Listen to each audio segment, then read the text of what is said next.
Strap on your thinking cap. Socially conscious talk that's entertaining with a dash of humor and the top sports stories of the week. It's time for Ain't No Half Steppin' with Marcus J. Sellers has Jordan. Jordan with 2 seconds to go. Puts it up and scores at the buzzer. Michael Jordan has won it for Chicago. Manning lobs it. Burris alone. Touchdown, New York. Down goes Frazier. Down goes Frazier. Down goes Frazier. He hits one deep to right center. That ball is out of here. The Yankees win the pennant.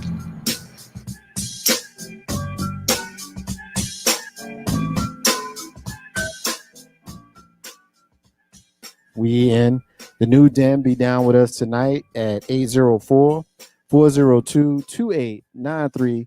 Be part of the show tonight. We appreciate y'all. Thank you to everybody that's checking us out right now on Facebook Live, checking us out right now on YouTube, checking us out on our archive. We appreciate y'all. It's because of y'all rocking with us. We're going to roll with y'all. We got a lot to get into in the show tonight.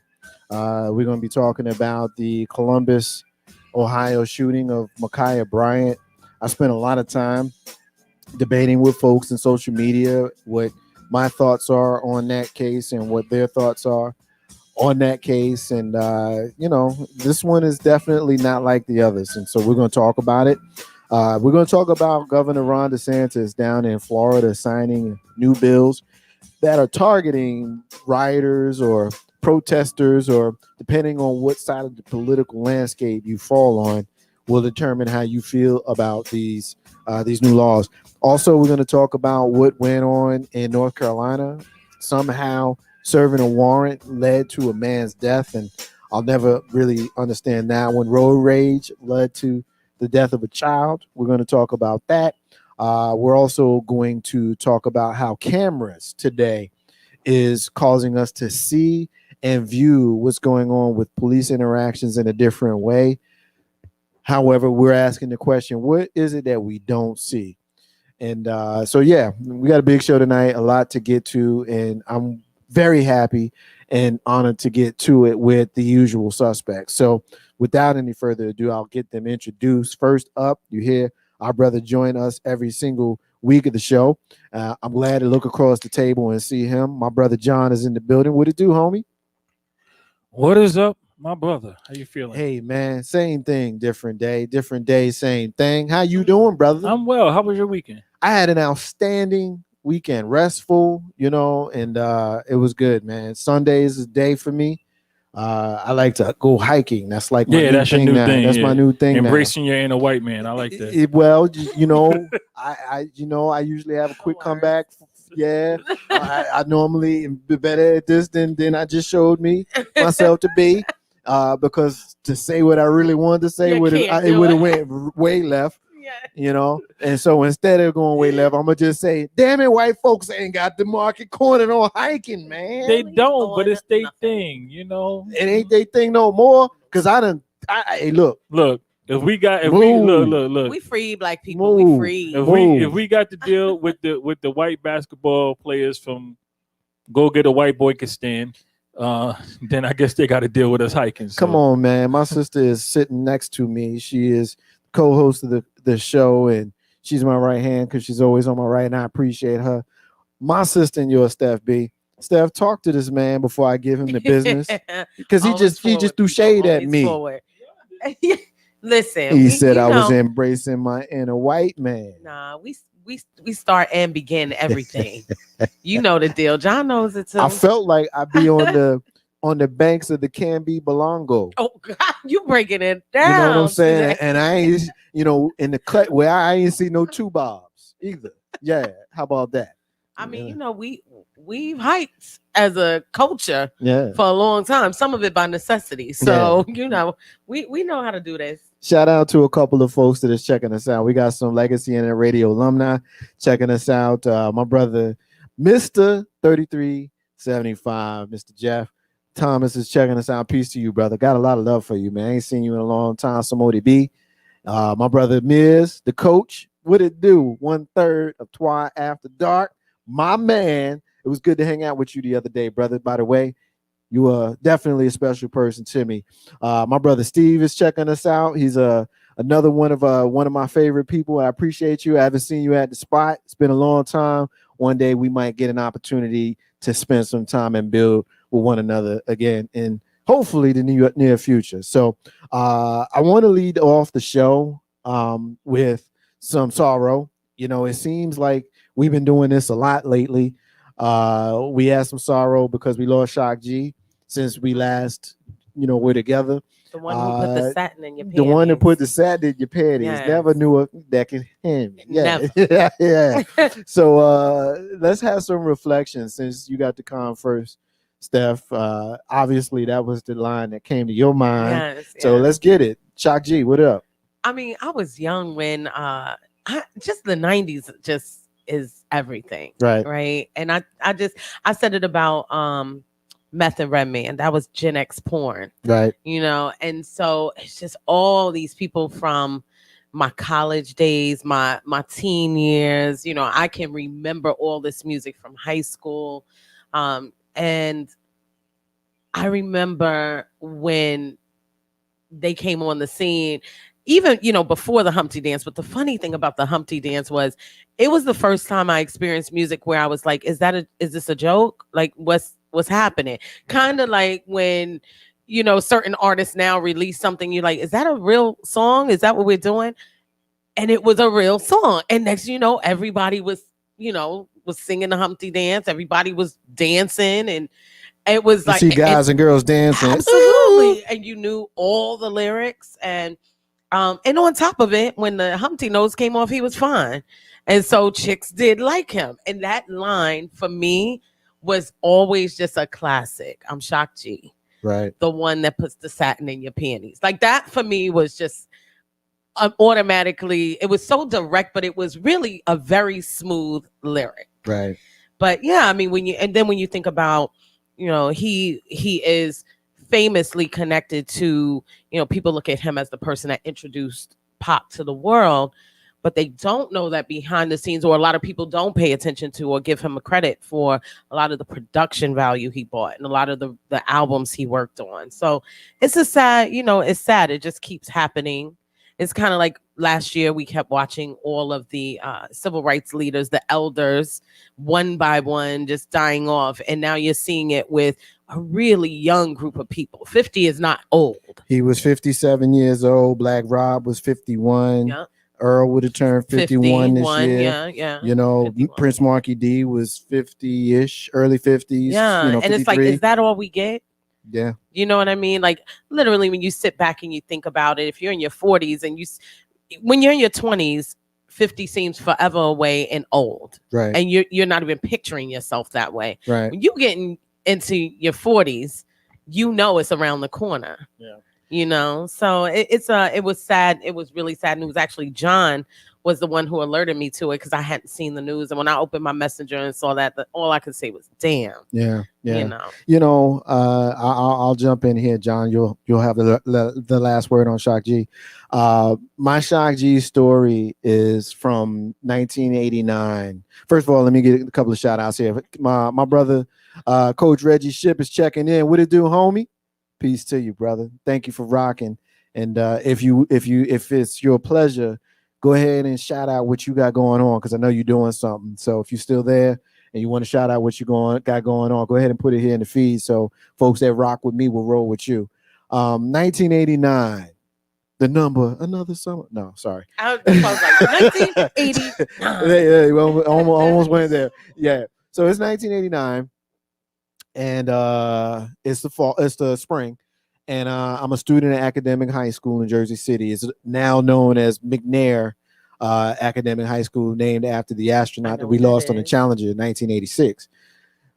And it was during the time where we were doing like concerts, and we were doing the lip syncing, and we was doing the performances, right? And Digital Underground was hot, and the Humpty Dance had just come out. And so the talent shows. Yeah. So now I've never been accused of being a great dancer. Not my thing. I know my skill set, but I was a backup dancer for Humpty that night. Yeah. So, shout out to the folks who did that with us. And it's just, we at the age now. I'm in my late 40s, and John's a little older, and folks who are in our general age group, this is just what happens.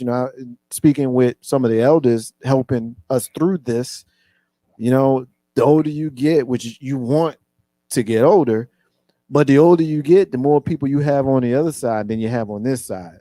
And that's difficult, but it's circle of life. It just seems that it's happening a lot. When they say it comes in threes, man, we lost Earl, we lost Black Rob, and we lost Shock G. I just wanted to stop right there for a little while, just right there, And I got a couple of favorite songs, but Steph just quoted a song, a lyric from one of my favorite songs. Do what you like, I mean, that do what you like. I see guys and girls dancing. I do what you like, And I loved it because it was an ode to whatever makes you tick. Rock with that, man. You don't have to worry about nobody else. Daddy, can I go outside? Do what you like, kid. You know what I'm saying? Like, the song was dope, John. And I feel bad for Shock's family. I feel bad for his fans. And I just want to lead the show and offer my deepest condolences to. If you rock with the Digital Underground, if you rocked with Shock G, Humpty Hump, or any of them cats that was a part of that crew, then you got some love from Marcus J and the crew. Yeah, I kind of got to go back to what Steph said, because that was my introduction to pop, right? When they had him up on the chair carrying him in on that song. On that throne, yeah, I was like, okay. And then when he began his lyric, his presence was commanding, and I paid attention. I'm like, okay, this dude could actually rap. Okay, good.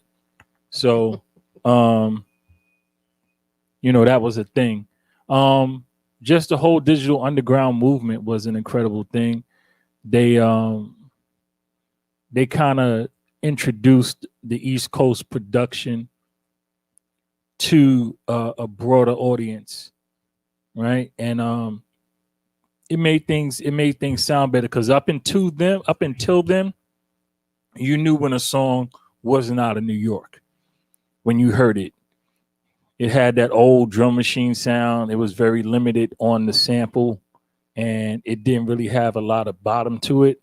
But when they hit the scene, then other people from other places, West Coast, Texas, whatever, they started doing production a little different. So, Digital Underground was it. And it was like, Shock G was that dude, he was part of the production team. He did double duty as Shock G and Humpty, sometimes on the same record, in the same video, which is incredible, and in the show. I seen them live before, and it's just dope. It's a dope dude. It's a great loss, Like, again, there's no, and this is the problem. I think I mentioned it last week or the week before. We keep losing these people, and they're not being replaced. And I do not see in the foreground, I do not see on the horizon the people to replace these people. Like, not saying that they got to do the same thing, but they got to feel that kind of function. They got to do that type of, be that type of innovator, be that type of voice, be that person who is unapologetic, be that person who is exceptional at their craft and care as much about their craft as they do about, social, political, different things, and, just all around polished. Right. We're losing these polished people, and we get all of this hodgepodge, just reckless, attention seeking stuff, and it's not good. I mean, and we try to be supportive because, it's young people, and anybody gets excited when someone young does something, because it's like, oh, they're young, they're really not supposed to do it. But the problem is, I don't see a new DMX nowhere on the horizon. You're not going to. Right? I don't see the next, but DMX was the next.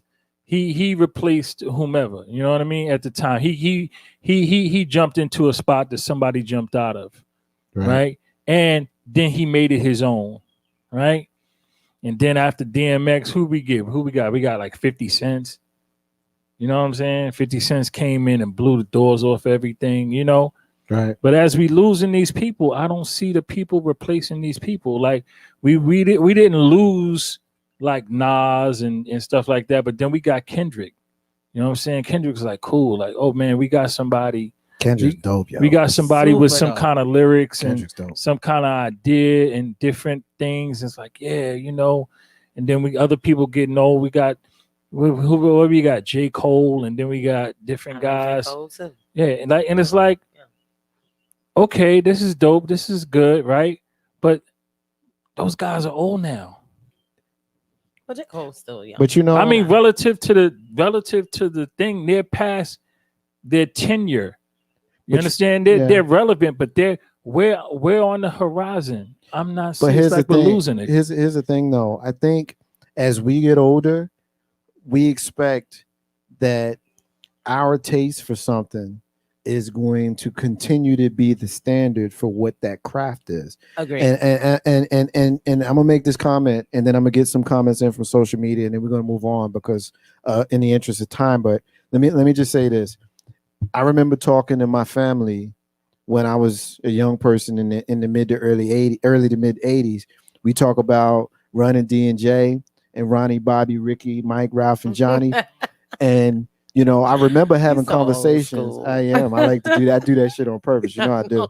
Yeah, I'm talking about Run DMC and New Edition. And I remember having conversations with each of my parents separately about how whack both of them are and how loud they were. And they're both Hall of Fame level acts. When you compare, well, you really can't compare Run DMC to nobody because they were the originals. It's if you want to compare New Edition to the Temptations, that's a nice, you know, conversation piece to have with elders. But it's like, yo, what's dope is dope, and every generation has what's dope to them.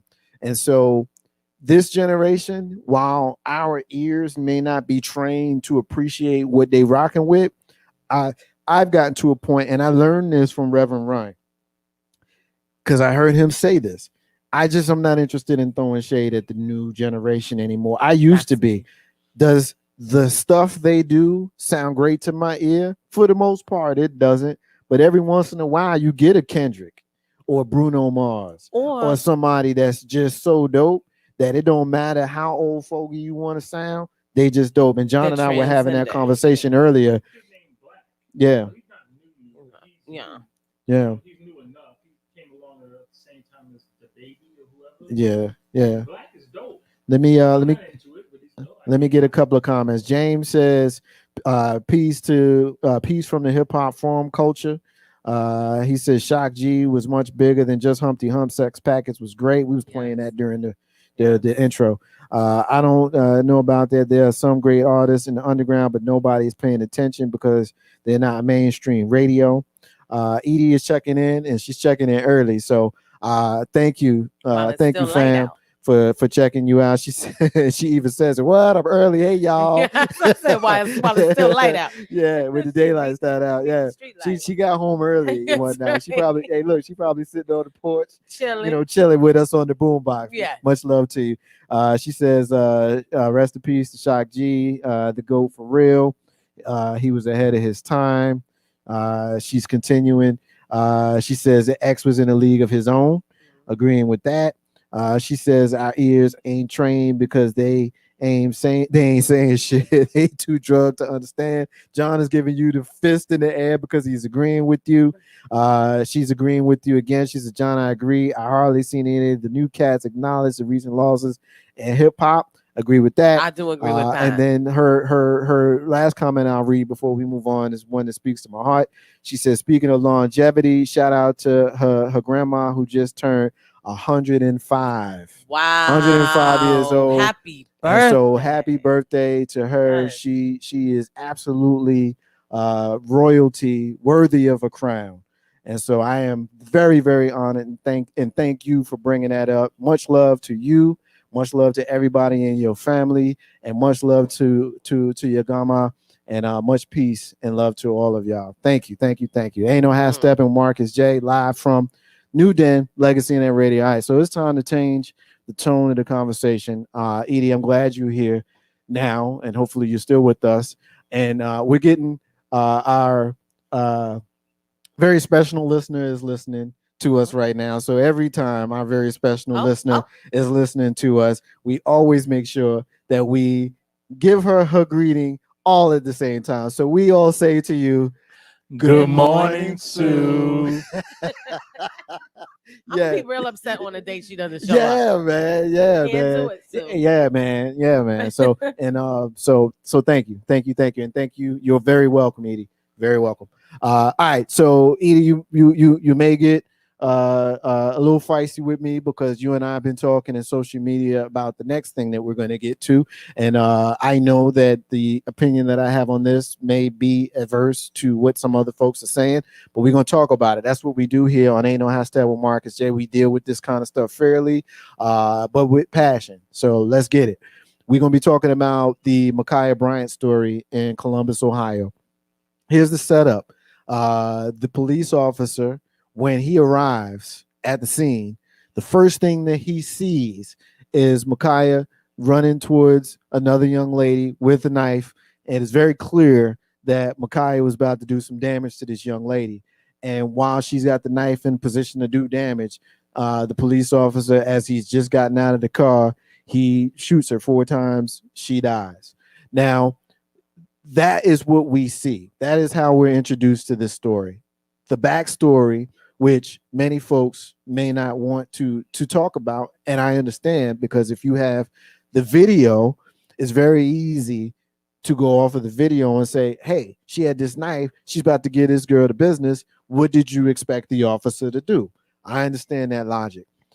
In social media, I was very, very clear in my position in this story. My position was, I'm not giving the benefit of the doubt to the officer. The reason for that is we've seen many times on many occasions where police officers have given grace to folks who are doing diabolical, nearly murderous and homicidal things right in front of them, and somehow, and even to them, and somehow those folks end up going home. Not going home. Let me rephrase that. Those folks end up staying alive.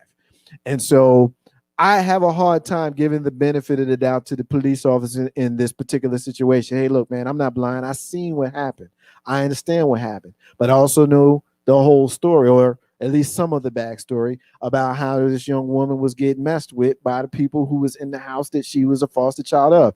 How was the officer supposed to know that? The officer rolled up and seen her. What would happen if that young girl wouldn't gotten stabbed and he didn't shoot her? I get all of that. I get all of that. But what I'm not going to do, especially in the climate today in 2021, when this happened 30 minutes before the verdict in George Floyd case was even announced, it happened right around the same time where Dante Wright was killed by the police officer. It happened during the same week where the brother was killed, where the police came to issue him a warrant. We're going to talk about that later. Every case is different. I get all of that. But I will not give the benefit of the doubt to a police officer when we've seen them do different things in different situations. This girl is dead. Ain't nobody here to speak for her. So I will. Ain't no how step with Marcus J. John, you up first. What's your thoughts? Every case is not different. Every case is exactly the same. And what it comes down to is there's indifference to black folk. And this goes back to last week when I was talking about policing with the idea that the suspect equals black man, right? So when that cop gets his orders in the morning to go out, he's not told to go hurt black people, but he is told to make sure he gets home at the end of the night, right? That's his number one job, not serve and protect. His number one job is make sure you get home, right? And mentally, maybe not known to him, maybe not even known to his superiors, but known to some people, mentally, psychologically, he has been trained and conditioned to fear black people, right? Black people are going to be the ones that stop you from getting home. So no matter what happens, when you get into a situation with black people and it look a little bit crazy, shoot and shoot to kill. Do not shoot to wound. Cops will tell you they're told to shoot to kill, right? So the idea that these black people are going to stop me from going home, that's my number one priority, is to go home. The minute stuff gets anywhere out of hand, I'm going to shoot, and then just let them deal with it later. Just deal with it, because at the end of the day, I'm going home, right? So that's where the cops are trained. That's what they do, and that's the problem. That's why we need police reform, and that's why we need criminal justice reform. But back to this particular case, there's a video from a house across the street, which is much different than the body cam video. He was out of the car for a little while before he started shooting. He actually ran and engaged and tried to physically break the fight up, but it spilled up in front of him. He backed up, and when he backed up, he drew his gun. And then after he backed up and drew his gun, then when she was lunging towards the other woman, he fired. Now, here goes my thing, right? I don't know what his range targets look like, but he was shooting in the direction of about 5 people, right? Any one of them could have been shot. He didn't care. You understand what I'm saying? He shot into a crowd of people. Now, he hit his target. I'm sure he was kind of aiming at this girl, but he shot recklessly into a crowd of people. Any one of them could have been shot. And he didn't do one shot. He did what, 4, 5? He shot her 4 times. But how many shots did he let out? He hit her 4. He shot 4 times. It was 4 shots. So four shots true. And all 4 hit his target. Okay, but here's what I'm saying. He shot in the direction of a group of people. He recklessly discharged his firearm. Right? Any one of them could have been shot. The first shot, she could have spun and hit the ground, and he would have shot more people. Right? And then we would have been dealing with the innocent, right? Even though the girl he shot called the police because she was being physically jumped by multiple people. And this is why she brandished a knife. Right? So it doesn't matter anymore. Unfortunately, it doesn't matter anymore until we're ready to have the conversation that needs to be had, which is all of this spins back around to racism and white supremacy. Until we're ready to have that conversation, honestly, it doesn't matter. They're going to keep killing black people indiscriminately. They're going to keep them. I mean, come on. I don't get it. I mean, they're just going to keep doing it. And nobody wants to sit down and have this conversation. Why is it so? What are y'all really, really and truly afraid of just to admit? Listen, we know what it is. We know America is a god-awful place. And it has a god-awful history of doing the most outrageous, debaucherous, hateful, heinous things to people. And this is how we became the greatest nation on earth. Let's just admit it and move on. I don't think they're going to be able to do it. Our sister Latrell is checking us out. She's Sue's sister. So give some love. She's actually the one saying good morning. So that good morning, Sue, was for Latrell. So we're gonna say it to her on the count of 3. 1, 2, 3. Good morning, Latrell. My bad, sis. But I'm sure Sue is close by. At least I hope she is. And if she is, give her this for me. And no, y'all can't mess with my beard. Inside joke. Anyway, she says he had the opportunity to diffuse the situation. He could have shot the wound. She likes my shirt. She's saying peace to me about my shirt. I got on a Wakanda shirt because Chadwick didn't win the Oscar last night, so this is my way of giving it to him. And let's see, she says reckless endangerment. So those are her comments. So Steph, you up? You know, John and I gave our preamble. It's your turn. What's your thoughts on this case? There's a lot to kind of talk about. I chose not to watch the video. There was enough said that I didn't need to, right? And for me, the worst angle of this is how comfortable Black people are with a Black girl dying. The, level of, I went back and started reading, and it's interesting to me that if I wanted to be petty, I could run down the list of the black men who have been killed by cops and tell you everything they did in their past that made them dangerous and might have warranted putting them down. I could do that. I could easily do it. I could comfortably do it, honestly. And I won't. But the minute a black woman, I heard it with Sandra Bland, she had an attitude. She was smoking a cigarette. She should have put it out. Black women don't listen. I heard it with Corinne Gaines, but she was crazy. She had an attitude. And now with this little girl, I'm hearing the same thing. And what I know, and I always say, and I stand firmly on week after week, is that Black women are never going to be protected the way that they should.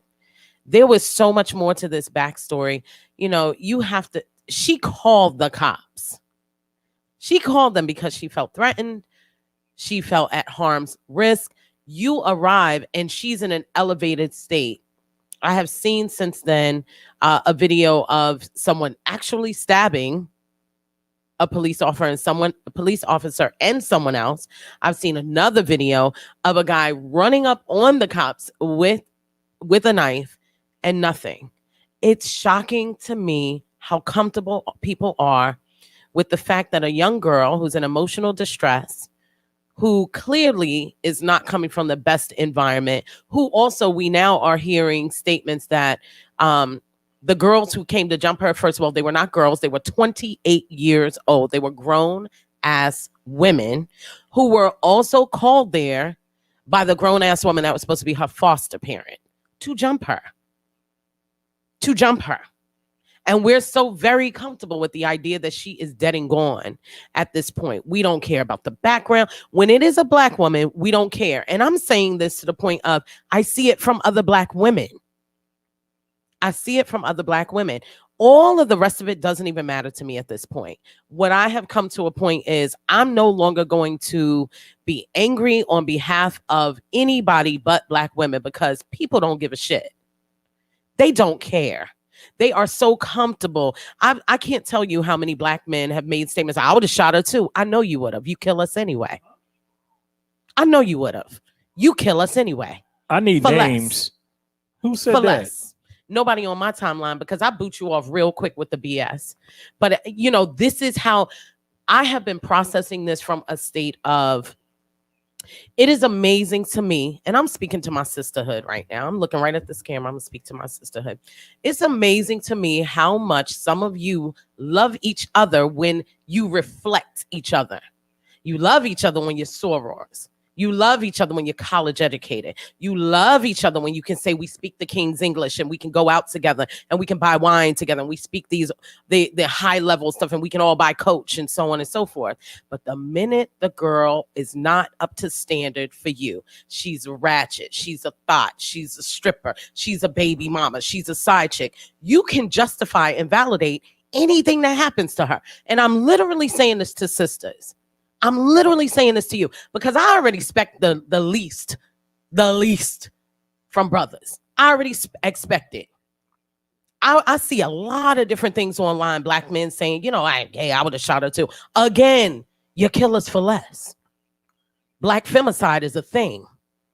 We end up dead all the time at the hands of Black men. But now we have Black women justifying a 15-year-old girl. Now, I'm just going to give a little insight.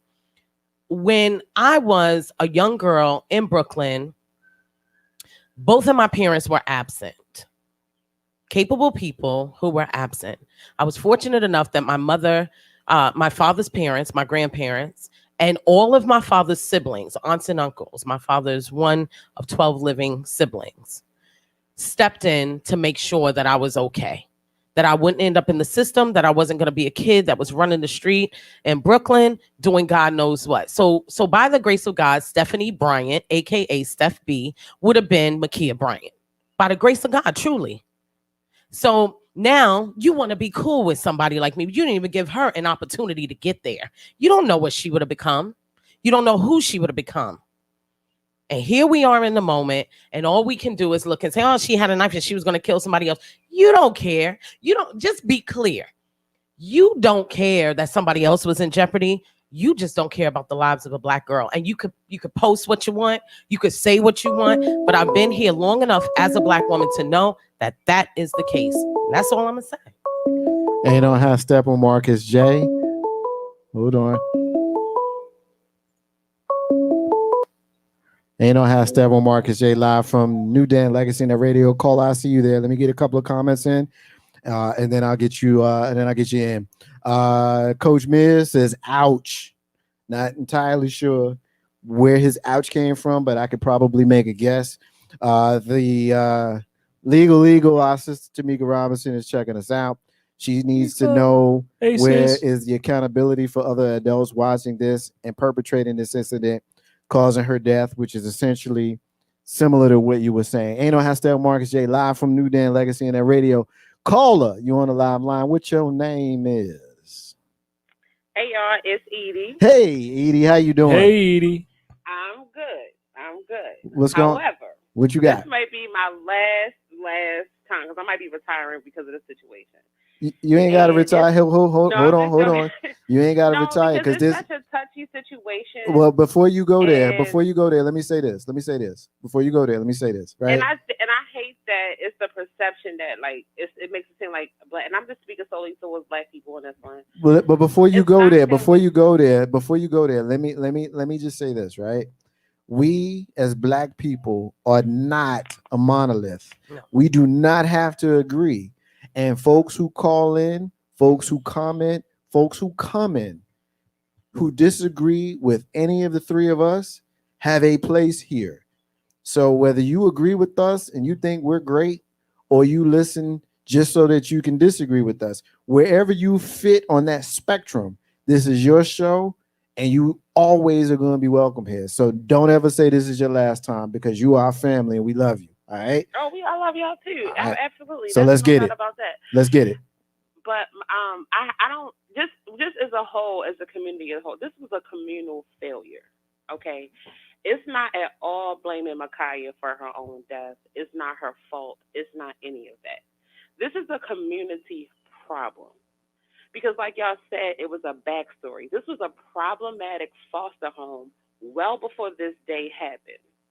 And this is a problem with a lot of Black foster children being placed in these foster homes just for a check. And they're not getting the help that they actually need. To Ma'Khia's defense, I believe the fact that this 16-year-old child was in a homicidal rage bothers me. That she was driven to the point where she was really ready to kill somebody in front of the police. Now, I don't care how you slice it or how you like it, wherever hood you from, when the police come, we scattered. That's just always been what it is. Or you either got somebody looking out for the police, or I'm just putting you on point. The police on their way, you see the flashing lights, you know that's what it is. So I believe this child was in some type of rage that she just blacked out. You know what I'm saying? Now, from all of the videos that I've seen, and this is not putting like no defense on the officer or anything like that. However, we can't ask these police to do their job, and then when they do it, we always combining them with these cases when one really doesn't have anything to do with the other. Even with that officer that got stabbed in the neck, I bet you he wishes his ass would have shot him now. See, these white officers' problem, giving these white men the benefit of the doubt, then they end up getting killed. That's their problem. Yeah, we would like the same in return, but we ain't raising our children with the expectations of being treated white. We're raising them to know what to expect because they're Black. So to keep saying if she was white, they don't even have nothing to do with it. Because at the end of the day, he could have got a 2-for-1. He could have let Ma'Khia probably kill this girl and then still take her to prison for the rest of her life. But the truth is, he could have potentially saved another Black life. And we get that she was jumped, and she has every right to defend herself. But when that police came, the girl she lunged for had a dog in her hand. So even if she would have went to court, it wouldn't have held up because the girl wasn't fighting. You know, it wasn't in action at the time. You know what I'm saying? But the guy, the Black guy that kicked the girl when she was down, where is the outrage for this Black man kicking this female? while she's on the ground. And that was her father. That was Ma'Khia's biological father. So I see all these adults coming out, cussing the police out, and they stop this fight. This is a community problem. And we always want to put the blame. It's so many variables that could have happened. He could have used his taser. They could have stopped it before he got there. Because you know how the police interact with our kids, with our kind. So why keep throwing these children to the wolves? So my biggest problem is with the community, with this baby that's dead. It hurts my heart that we putting the blame on the police when we know how they act. But even with this officer, we can't say if this guy is racist because he didn't even have a chance to say anything. You know what I'm saying? He said, what's going on? And then he seen them two running. He like, whoa, whoa, whoa, put it down, put it down. And they tell you how many seconds that it happened. So you tell me how much time did he have to de-escalate? It should have been de-escalated before he got there. This is why us as Black people have to have self-control because this is the kind of stuff that happens. But this is a baby we talking about. And there was adults there. Why is the biological father there and she's in foster care, bro? This is a problem. And foster care is a problem for Black kids. I think, Edie, we got a couple of things going on here. And I agree with a lot of what you just said. There's a lot of emotion and a lot of passion that's going on in the story. Lathrell says Ma'Khia was another big Black girl that had to defend herself instead of being protected as a child, a teenager. I agree with you. It sounds like you're going down that path as well. My biggest deal, and I'm gonna say this real quick. I'm gonna give it to John, and then Edie, stay on the line. We're all going to build on this together. My thing is all of that you just said. 100% agree with you. I got no go back and forth with you. We'll leave that as is as the point of record. Where my ire comes into the conversation is when you roll up as an officer and you see it's just a lot going on. Your first instinct is to shoot, to kill. Now we know that they're trained that way. We talk about how, what else was he supposed to do? They figure it out when it's everybody but us. When it's us, it's shoot to kill, and we talk about it later. That's where I get into it. John, hold on, Edie. I think that your argument is invalid. I totally agree with what you're saying. I get that, and I agree with you. I do, and we know this. And we're going to continue to be a dead horse, but I don't like the fact that we bypass our accountability to say, "Well, if this was somebody else." No, I don't think we're doing that. Because the outrage is more so on the officer, and it's like this man literally pulled up, and this girl was in mid swing. This is what they are trained to do. So our problem is with policy, not the officer, because this is what they're not trained to give leg shots. You're right. Listen, I don't know that man. I don't know what he does, but I know that he's a police. And I know that police is evil. Period. Full stop. They say they're good cops, but they're no good police. The idea of policing is set up to hunt, capture, and possibly kill Black people. Full stop. There's no other reason for a police force. Right? So these things are mutually exclusive, though. The problems that plague the Black community is part and parcel to what the full problem is, which is white supremacy and racism, right? So the psychological warfare that has been going on with our people for hundreds of years, the economic warfare and the different stuff that happens creates communities and situations where you have a biological father of a girl at a foster house where the girl is and kicking some other girl on the ground or woman, be it what it is on the age. And that's the white man's fault. Absolutely. No, John, absolutely. And I can break it down. If you let me break it down for you, Edie.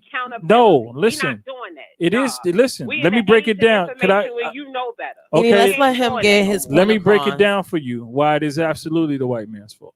It's absolutely the white man's fault because the white man institutionalized chattel slavery.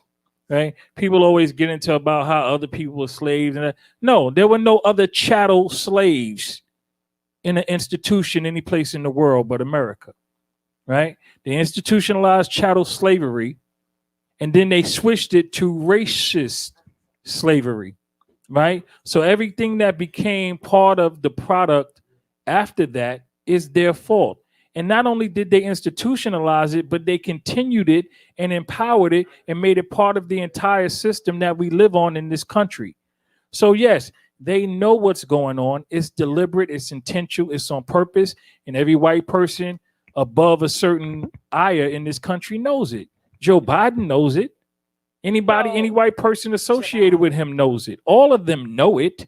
We know right? what it So is. so You know what I'm yes, saying? it's their fault. It's their fault that the black communities in America are in the condition that they're in because they made them that way. And anytime a black community tried to be another way, they destroyed it. It was just in 1985 in Philadelphia when they burned down 64 houses and bombed one and let them burn and killed I don't know how many men, women, and children. Right.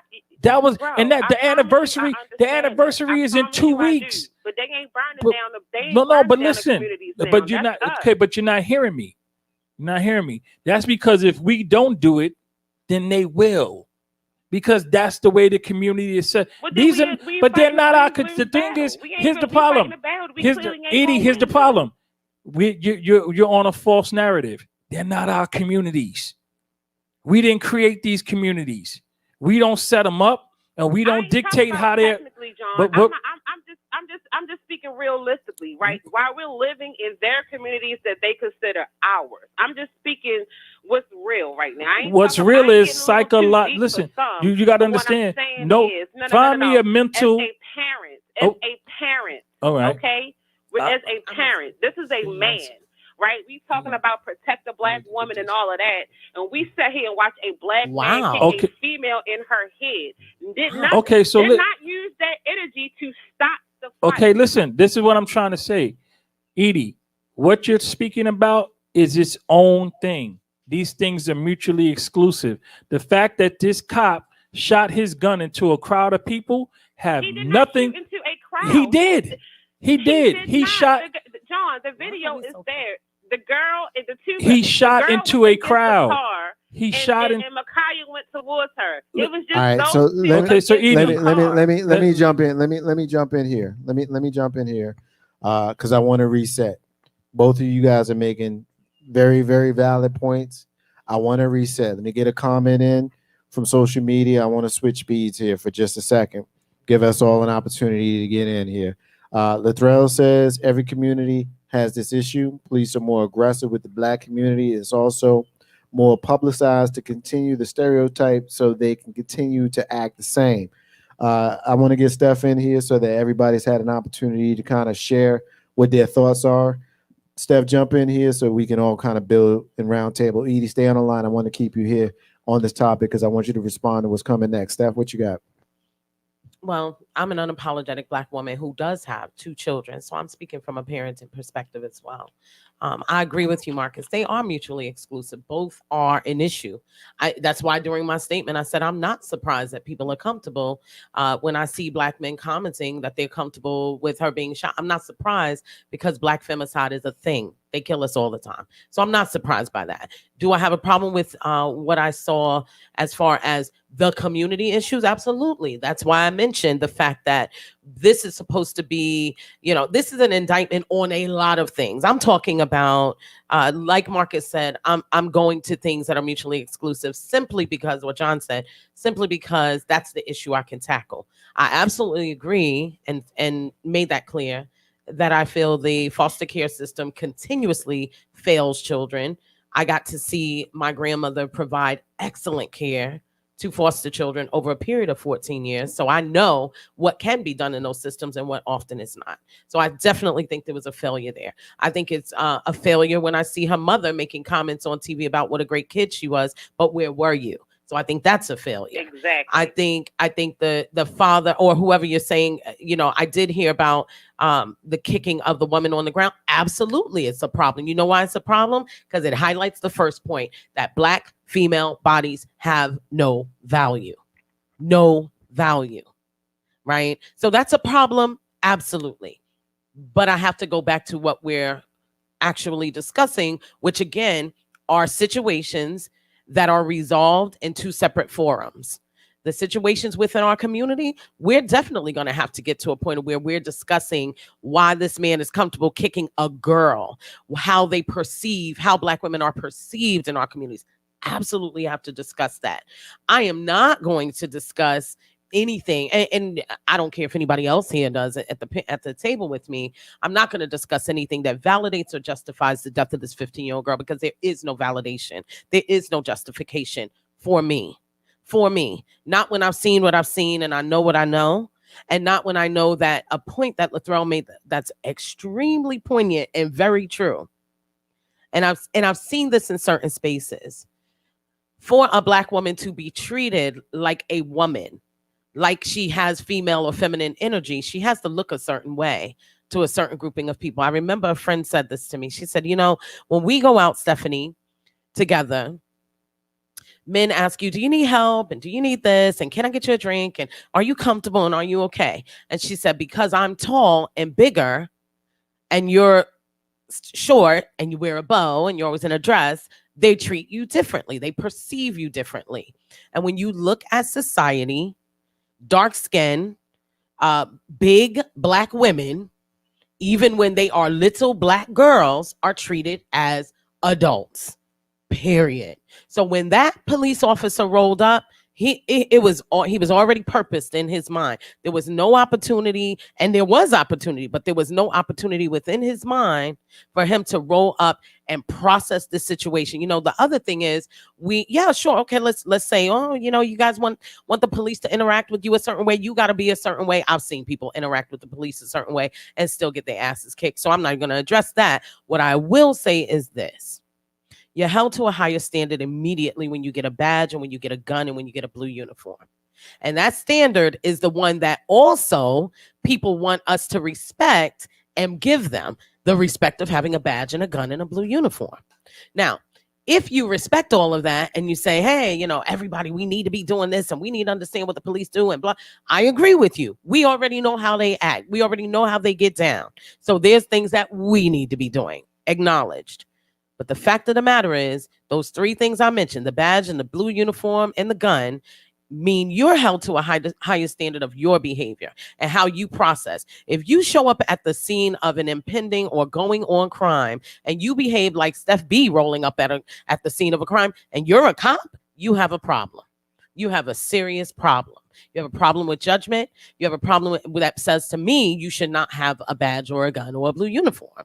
And ultimately, what happened and what we're dealing with, yes, we'll be talking about the ills in our community for the next however many years. And many Black people will just want to start at the very surface level of what those ills are. And we'll never talk about the underlying diseased roots. We'll never talk about it because we'll just say that doesn't matter because it's 2021 and we should be behaving different. But the fact of the matter is our communities look the way that they do and people behave the way that they do in our communities because of what it is and how it's created. You go to the projects, there's a certain behavior, and there's a certain behavior because the projects were created to create and contain a certain, in their mind, element, and then they remove all of the things from that environment that could change the element and how it functions. So John is right. There's always going to be those systemic things that we refuse to get to the root of, and we just want to say, you Negroes, get your life together, because here I am sitting so glorified and so much better and up on my perch with my 3 degrees.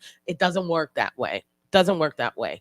But the real issue at hand is a 15-year-old girl is dead and gone, and something could have been done differently. And of everybody that was in that crowd, from the foster mother to the biological father, as you say, there's absolutely some onus, but none of them pulled the trigger and put 4 bullets in the little girl's chest. Ain't no half step on Absolutely. Marcus J live from the Den. Legacy Net Radio. Latrell is still with us. She says, just an FYI, school staff break up those types of fights all the time without killing with knives, without killing them and without a gun. She agrees with you 100%, Steph. I this is one of those ones, man, that I think where we when we build, like we're all coming from the same place.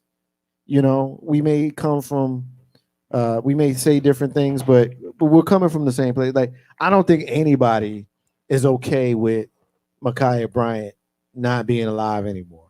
Some people are. Yeah, I have to agree with. I have to agree with Steph. Well, there's a group of people who are indifferent. Let me finish my point. Because she ain't. Let me finish my point. Instagram girl. Let me finish my point, Edie. I want you to respond to this before we let you go. Before we go to a break, right? I don't think that anybody is okay that Ma'Khia Bryant is no longer with us. I think there are some folks who look at the police officer's position here and they say, what else was he supposed to do? Now, I'm not one of those people because I'm one of those people that says you figure it out when it's them, when it's white folk, when it's somebody other than a little black girl or a black man. Marcus J, everything is all about race. Well, yeah, everything kind of is in all America. Everything kind of is all about race because we don't see these instances when it's anybody with it, but us. We just saw a week or two ago where a white man in a pickup truck had a police officer dangling from the side of his car while he drove down the street, and the police officer was trying to get him to stop, and he refused. And this man, we see the video, we see the tape where he's swinging at him. He's trying to hit him in the head with whatever he's trying to hit him in the head with. And the police officer never once reached to his sidearm while he's dangling from the side of the car to shoot this man. Where I think in that instant, many of us would not have had a lot of heat with the police officer if he had done that. His life legitimately was in danger. And I understand those folks who want to say, well, the girl who Ma'Khia Bryant had the weapon against, what about her family? I get it. Totally understand. The woman, let's be clear. You didn't know it at the time. If I'm keeping with the point I'm making, you didn't know it at the time, right? Okay. The officer didn't know it at the time. But I also know that there have been times when these things have been diffused. And just Marcus J, it's one man's opinion. I'm sick and tired of being sick and tired of seeing these instances where we die and we have to give the police officer the benefit of the doubt. And we say, well, he or she feared for their lives. Look what the person was doing. Fuck that. Tired of that. Tired of doing that. I don't want to do that no more. Why? Because we don't get the grace that other people get.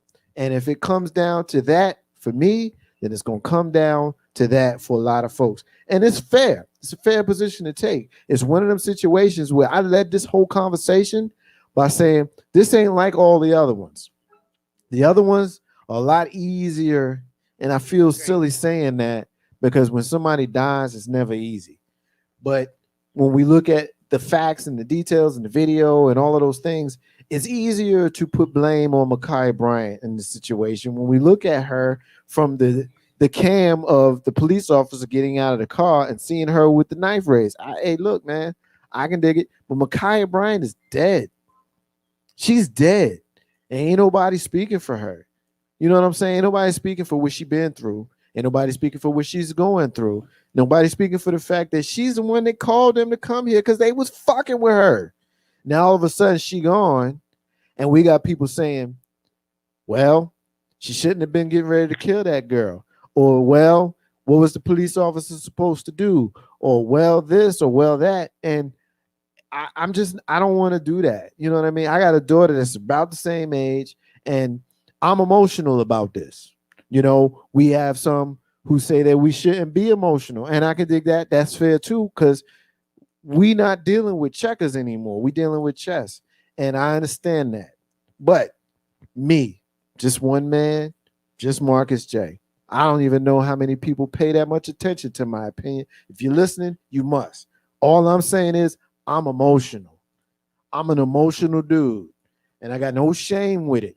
And I'm emotional anytime somebody is on the wrong side of a bullet at the hand of anybody, whether it be in the hood, whether it be blood or cuz, or whether it be the people who are paid to protect us and serve us.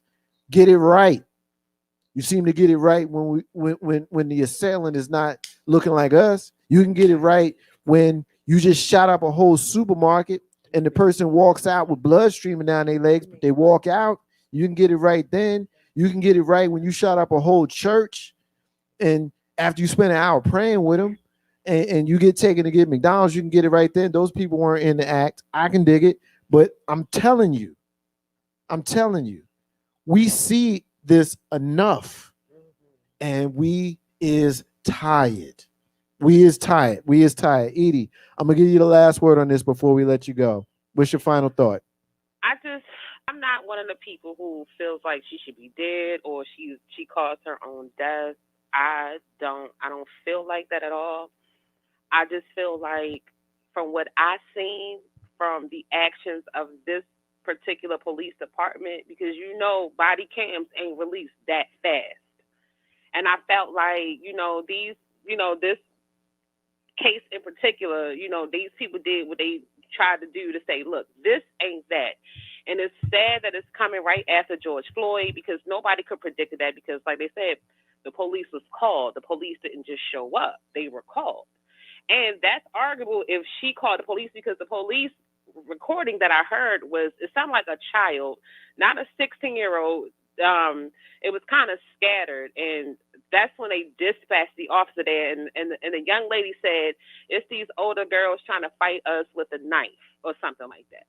So when the police get there, he sees somebody with a knife. He clearly did not have. We all saw that this man asked, "What's going on?" And then the next thing he said was, "Whoa, whoa, whoa, drop it, drop." You know what I mean? Stop it, or whatever the case may be. So that's neither here nor there. But just like we tell young ladies or our sons and our daughters, you know what I'm saying? If you don't respect yourself, you can't expect for anybody else to respect you.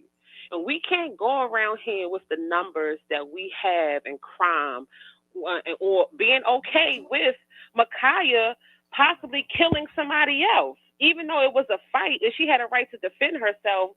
You know what I'm saying? We can't be okay with our children having homicidal rage. You know what I'm saying? Because even if the officer didn't just allow her to kill this girl, then her life is thrown away because somebody at some point did not intervene before it got to that point. That's what bothers me. We have to start being accountable, especially when it comes to these children before they become victim turned predator. We have to stop this. Okay, we all know we got phones. We look at memes. We look at bullshit all day. But yet most of us choose not to educate ourselves. We already know how the system designed. So it ain't no point or keep crying about it or keep, what if they was white? We ain't white. And I don't live my life every day like, well, you don't do this to the white girl, because I already know what it is. I ain't wasting my breath. I ain't wasting my time. And I'm not walking around here like my problem or my first problem is white supremacy when it's really somebody that looks like me. We ain't ready for this conversation. I think that's the conversation that we're having right now. you know what I'm saying? And that's because it's a problem. And it really hurts my heart that this child is dead, because like, we could have, because like I can if I go on my live right now, right? I can hop in my homegirl car. She got like a Crown Vic, which is considered a police car, and I can ride through a certain area, and I will show you how they already looking out for the police. Because there's nowhere in the history of crime, especially being black, that you do shit in front of the police. I don't care what it is. Because even if I got locked up for slapping a bitch in front of the police because I slapped her, I got an assault charge. Well, you slapping her. You slapped her. So, why wouldn't you get an assault charge? You just slapped her. My only situation, my only thought in this is the logic in this is the act of Ma'Khia being in the mid-swing. And as an officer who is protecting or took an oath or whatever the case may be, he felt like this is what he needed to do to stop her. One shot could have killed her. A leg shot would not have guaranteed that she wouldn't have stabbed this other girl. Whatever the variables is, whatever the case may be. And then because I watched the actual briefing to the FBI or whatever, because they show all videos from all angles. And what really stuck out to me was the police shouted in the crowd. They asked, "What's her name?" And they said her name is Micaiah. And they doing CPR like, "Micaiah, please stay with us. Stay with us." You know what I'm saying? They was actually trying to save her. This was just a unfortunate situation that it could, you know what I'm saying? Like, it just doesn't look good on either end. Yeah. Because even still, we can say all we want about the police. This motherfucker probably ain't even sleeping that night because he probably feel bad that he shot a kid. We don't know that. Let me finish this. Just like we don't want these white people to look at us like we all thugs and prostitutes or hoochies or ratchet. Then we can't do the same thing to police because all of them are bad. Edie, wow. Ain't no hashtag with Marcus J live from the New Day and Legacy Net Radio. All right, so we're gonna transition. We're gonna get some final comments and before we take our break. But Edie, thank you. Your comments I are well. love y'all. It's been real, but we're gonna have to have this other conversation of accountability. Hey, look, it's on. To keep our children out the system, out these white men's hands, or whatever the case may be, because this shit is real and it's getting out of control. It's ongoing. Y'all be safe. Y'all be good. Y'all be blessed, and all that good stuff. Much love to you. It's ongoing. Ain't no hashtag with Marcus J live from New Day and Legacy Net Radio. This conversation is not ending. We're gonna be in it. Let me get a couple of comments in, and then Steph and John and I will. I have my moments. Let me get a couple of comments in from social media. John and Steph will take the final comments on this segment before we take our break. Let's see. Lathrell says, until cops receive true consequences in regards to how they treat us, they will never change how they approach us. She says. She got a couple comments in there. How can you not be emotional? When I said I'm emotional, that's what she said. And she was referring to Edie when she said she slapped the person. She said, "But did you die?" And then she says, "The police, they know they're on camera." So a lot of it's emotional topic, man. And I'm glad that we're all being able to share how we feel respectfully. But the reality is, I don't agree with a lot of what Edie just said. I don't think John or Steph does. In the interest of time, we had to let her go, but we'll have our final say in this particular segment before we'll take our break. Steph, you up first. What's your thoughts on, you had a couple of things you wanted to get in on as she was talking. Let's get it. Yeah, I don't think we can. I mean, this is not a okay, but conversation, and there were statements of supremacy within that conversation where, one, black on black crime is not a thing. I heard the allusion to it. The words weren't said, but I heard the allusion to it. It's not a thing. Crime is mostly intra-racial. White people kill white people primarily. Black people kill black people primarily. But you know what? Cops kill black people more. So this is a real conversation. Two, absolutely, we have things that we need to be addressing and taking care of within our community. But again, that has nothing to do with the topic of what we're talking about right now.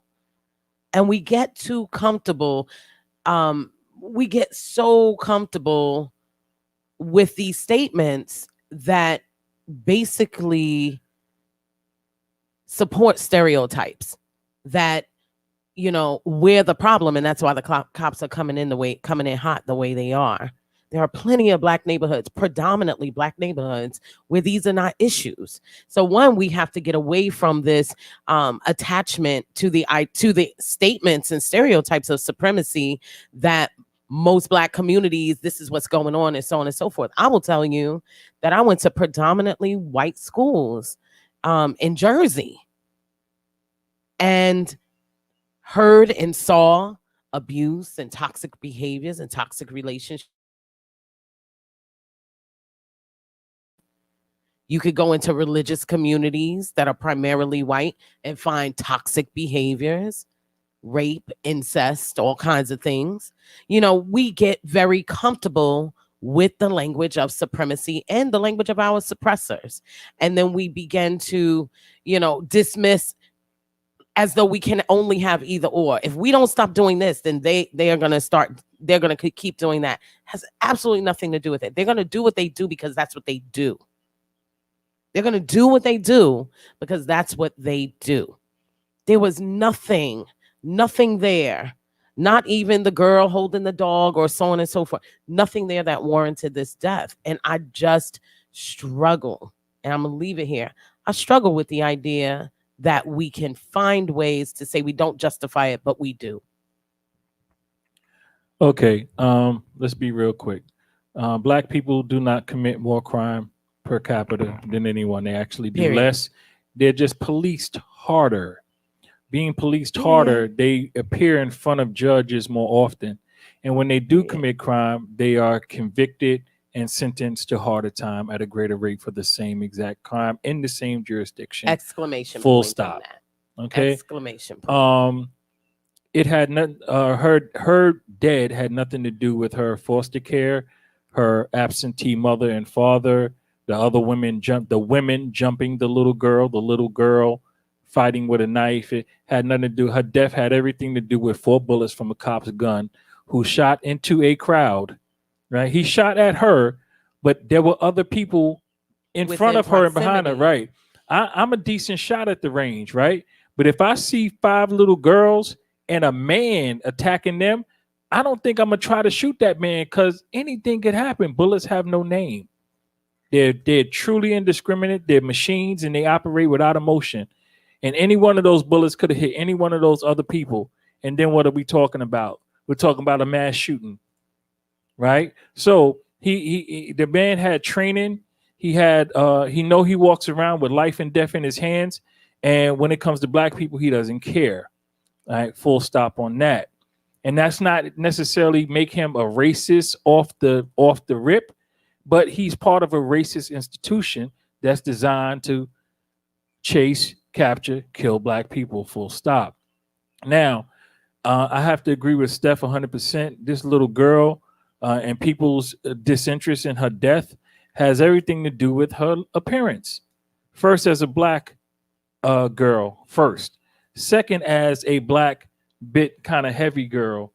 And third, as a black kind of heavy girl who's more on the brown side. All of these negative things are part of the psychological warfare that we go through. Because I guarantee you, if the little girl had looked like the Instagram model, right, 16 Instagram model, it would be a whole kind of other weeping and other kind of testimonials and the stuff that Steph said she had online. You wouldn't hear that. You wouldn't hear somebody say, "Oh, I would have killed her anyway," or you wouldn't have heard him say, "Well, what else would he have done?" If she was a 16-year-old girl with a different appearance, they would say, "Oh, he could have just grabbed her. He could have just grabbed that little girl. That's a man. He could have stopped that. Oh yeah, she was a little girl and them big women was attacking her." The whole narrative would be different. People, right? The psychological warfare is real. And understand this, right? Most people are around average, which means y'all stupid. You don't even understand what's going on in your life. You don't even understand what's going on. Stupid, not our man? people. Not our people. You gonna just call folks stupid, man? If you cannot take Really? enough to listen, and you know That's what? not okay. Okay, I'm gonna make it okay, because if you do not have the ability to sit down and concentrate enough on your own self, right, to see what's going on enough. I was raised in the worst part of. I just posted something on. They had a thing for DMX, and the people in Brooklyn was going off. And I posted a thing. I said, I feel so much shame and pride at the same time. And this is where I'm from.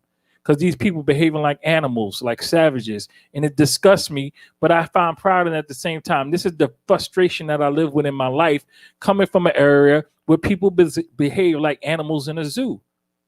And that's what it is. I've seen people get shot and killed as a teenager. My brother was murdered on his birthday when I was 12 years old. This is the type of trauma that I lived with my whole life based on the community that we lived in. But I had enough brain power to sit down and analyze and understand the fact that this community was constructed for us to kill one another because it's easier than having to spend the money to kill us. They have to keep us at a certain number. They have to keep us at a certain level because we are moving the machine. We are the batteries. Watch The Matrix, people. It's metaphorical, but it's true. We're the batteries. We're moving the system. Black people spend 3 times what white people spend of money that they don't have. We're the reason why Facebook and Amazon and Walmart are multi-trillion-dollar companies. And they got to keep it that way. They got to keep us stupid, oppressed, and killing one another. And yes, it go back to what I say, it's Whitey fault. Yeah, but guess what? The reason it's happening in the way that it's happening is people lack the mental capacity because of the psychological warfare, because of miseducation, because of all this other nonsense, because there's a Columbus, Ohio, right? Because of these things, this is why people's brains have been diminished to a capacity where they can't even understand what's going on around them. And while black men said, I would have shot her too. How disgusting is that? That's the dumbest thing. That's the dumbest part of this whole story. Edie says they act like animals because of the white man, according to you, bro. Yes. He can't get his mic on. Can't get his mic Can't right. get his mic on, Edie. You got him fired up. Yes, because of the white man, but also because of the white man, there's diminished mental capacity. You got to understand something. Just because there's a few, the exception proves the rule. Anything lower than 15%, right? Anything greater than actually 75% proves the rule. People say, you're not talking about all people. Yeah, I'm talking about all people. Oh, well, what about this one and that one? They don't count. The exceptions prove the rule. Greater than 75% is all. Let's period.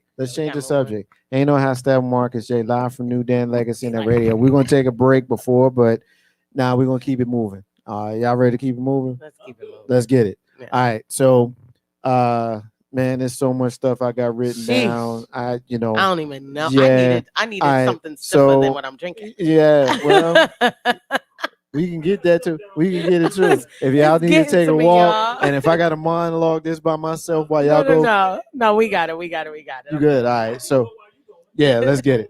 All right. Well, you whisper to her to him what you need, and I'm gonna get it going. All right. 804-402-2893 is the number to dial. You want to rock with us? We'll roll with y'all. Thank you for everybody who has stayed with us, who has been with us through the duration of the show. We're going to keep it moving as John goes and hits the bar. We're going to keep on going. So the next thing that we're going to talk about, Steph, we're going to talk about this road rage situation. Right. And I want to say it's in Hickory, North Carolina.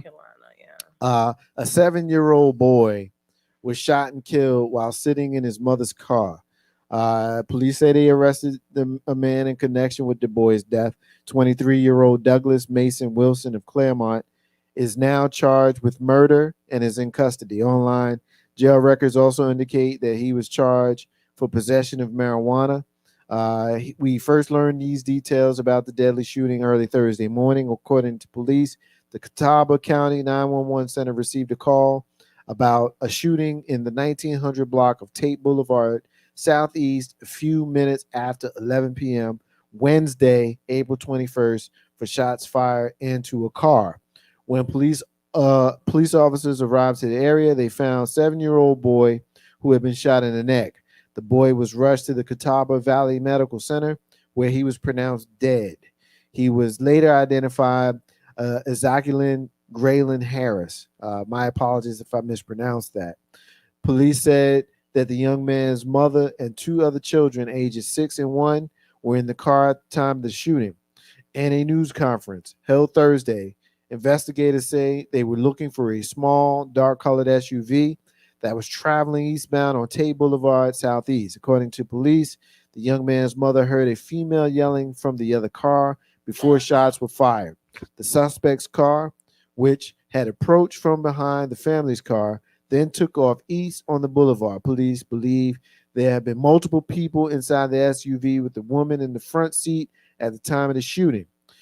When asked if the incident possibly involved road rage during a news conference Thursday, Hickory police said they were exploring all options. They showed a local traffic camera from Tate Boulevard and 15th Street showing the suspect car pulling up behind the victim's car after the victim's car turned right onto Tate Boulevard.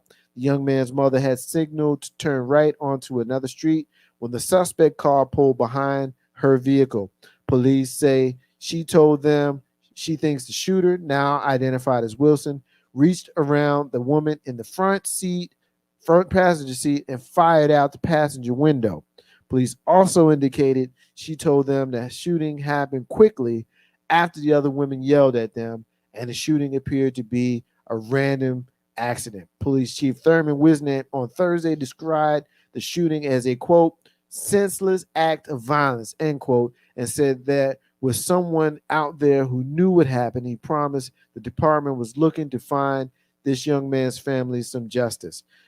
There's more, but I will leave it there. This is from the WCNC.com website. This is the NBC affiliate out of Charlotte, North Carolina. So, Steph, we lost a baby in a road rage accident. This is a road rage accident where mom is driving with 3 of her children.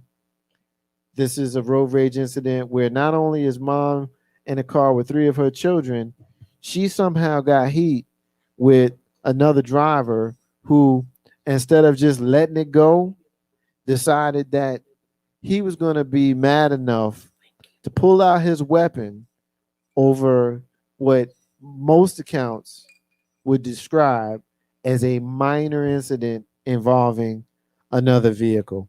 And a little king is dead. Yeah. What you got, man? Handsome little fella, too. Unfortunate. You know what I'm saying? What you got, man? This is the thing I found interesting about that story. One, I saw a video of the shooter, who was identified as Douglas Mason Wilson, in court. His only request in court was to not have cameras on him. Didn't care about anything else.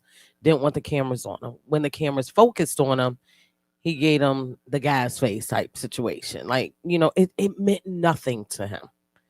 What I was most impressed with, and also would pose the question of, I was impressed that his mother actually turned him in. Because a lot of times in situations like this, when a suspect goes unidentified, and I think any of us who watch these community happenings, you know somebody knows. You know somebody knows. And a lot of times, the people closest, family members, know. And so the fact that his mother turned him in, I was glad about. And she said, I did it because it was a 7-year-old child. This little boy deserves justice. What really bothered me was what level of anger kids are. You can see kids in a car. They don't have to be super tall for you to be able to see that there's somebody in the back seat. What level of anger do you have to experience on the road to literally make you pull a gun out? It's not the first time. Not going to be the last time we hear about these road rage incidents. My concern is that there is now a mother without her child. This is one of those times where we have to start saying, are there too many guns on the street? I mean, we say it all the time. Are there too many guns out there? But then also there was a woman in the car, as you read in the story. There was a woman in the car with this guy. And, you know, I'm not a believer that humanity doesn't strike everybody, right? We all have levels of humanity. This just proves that it's not indicative of your level of concern just because you are female or because you're male. There was a woman in the car that was okay with this. She didn't turn him in. She didn't call the police. They haven't arrested her yet. I went to the page of the suspect's mother. She'd made a statement and said, you know, I'm getting a lot of heat in my DMs for turning my son in, but I don't care. It needed to be done. And she also called out the other 2 people. There were 2 people in the car with him. She said, you know who you are and you need to step forward. What we need to be concerned about with this is the fact that guns fall into the hands of people too easily. And the problem with that is not everybody is self-contained, self-controlled, or knows they shouldn't have a gun. There are some people who will say, I don't need, John has said it. Okay, John, yeah. John has said, I shouldn't have a gun because I'm going to use it. I know I'm going to use it. And therefore, not a gun owner. You know, but a little boy is dead. And this woman got, you know, she has the young man that shot him, Douglas Mason Wilson, is biracial. She was getting, you know, well, that's what you get for having black children messages. She was getting, and it's shocking what people tend to focus on. You know, she was getting What Kind of Mother Turns in Your Son. She was Good one. a good one. Exactly. She was getting a lot of feedback that she should mind her business. I'm like, is this really who we are as a society? Are we really people that can be so comfortable enough minding our business, even though a 7-year-old is dead? Well, I don't know a lot of this story. I just heard it bits and pieces. I don't know any of the details, but I can answer some of your questions. The type of anger that will let you shoot into a car with a 7-year-old is the same type of anger that'll let you keep lunging at somebody with a knife where the cop is there. You can't even see the cop. You can't even see the cop. It's the same kind of anger. It's the same kind of blackout. But again, these emotional situations have everything to do with psychological warfare that's being raised on people, and then desensitizing and dumbing down of a whole nation. And that's just not exclusive to black people. White people are suffering from it too. They stupid as hell. And I say that almost every week, right? They're dumbing down the society. They're miseducating everyone, black and white, right? Blacks just suffer more consequences. White people get to hide they stupid well. You know, they get nice union jobs making a lot of money. I remember working for the phone company. The guys who did the job that I did was technician, outside technician, decent paying job, lots of overtime, good benefits.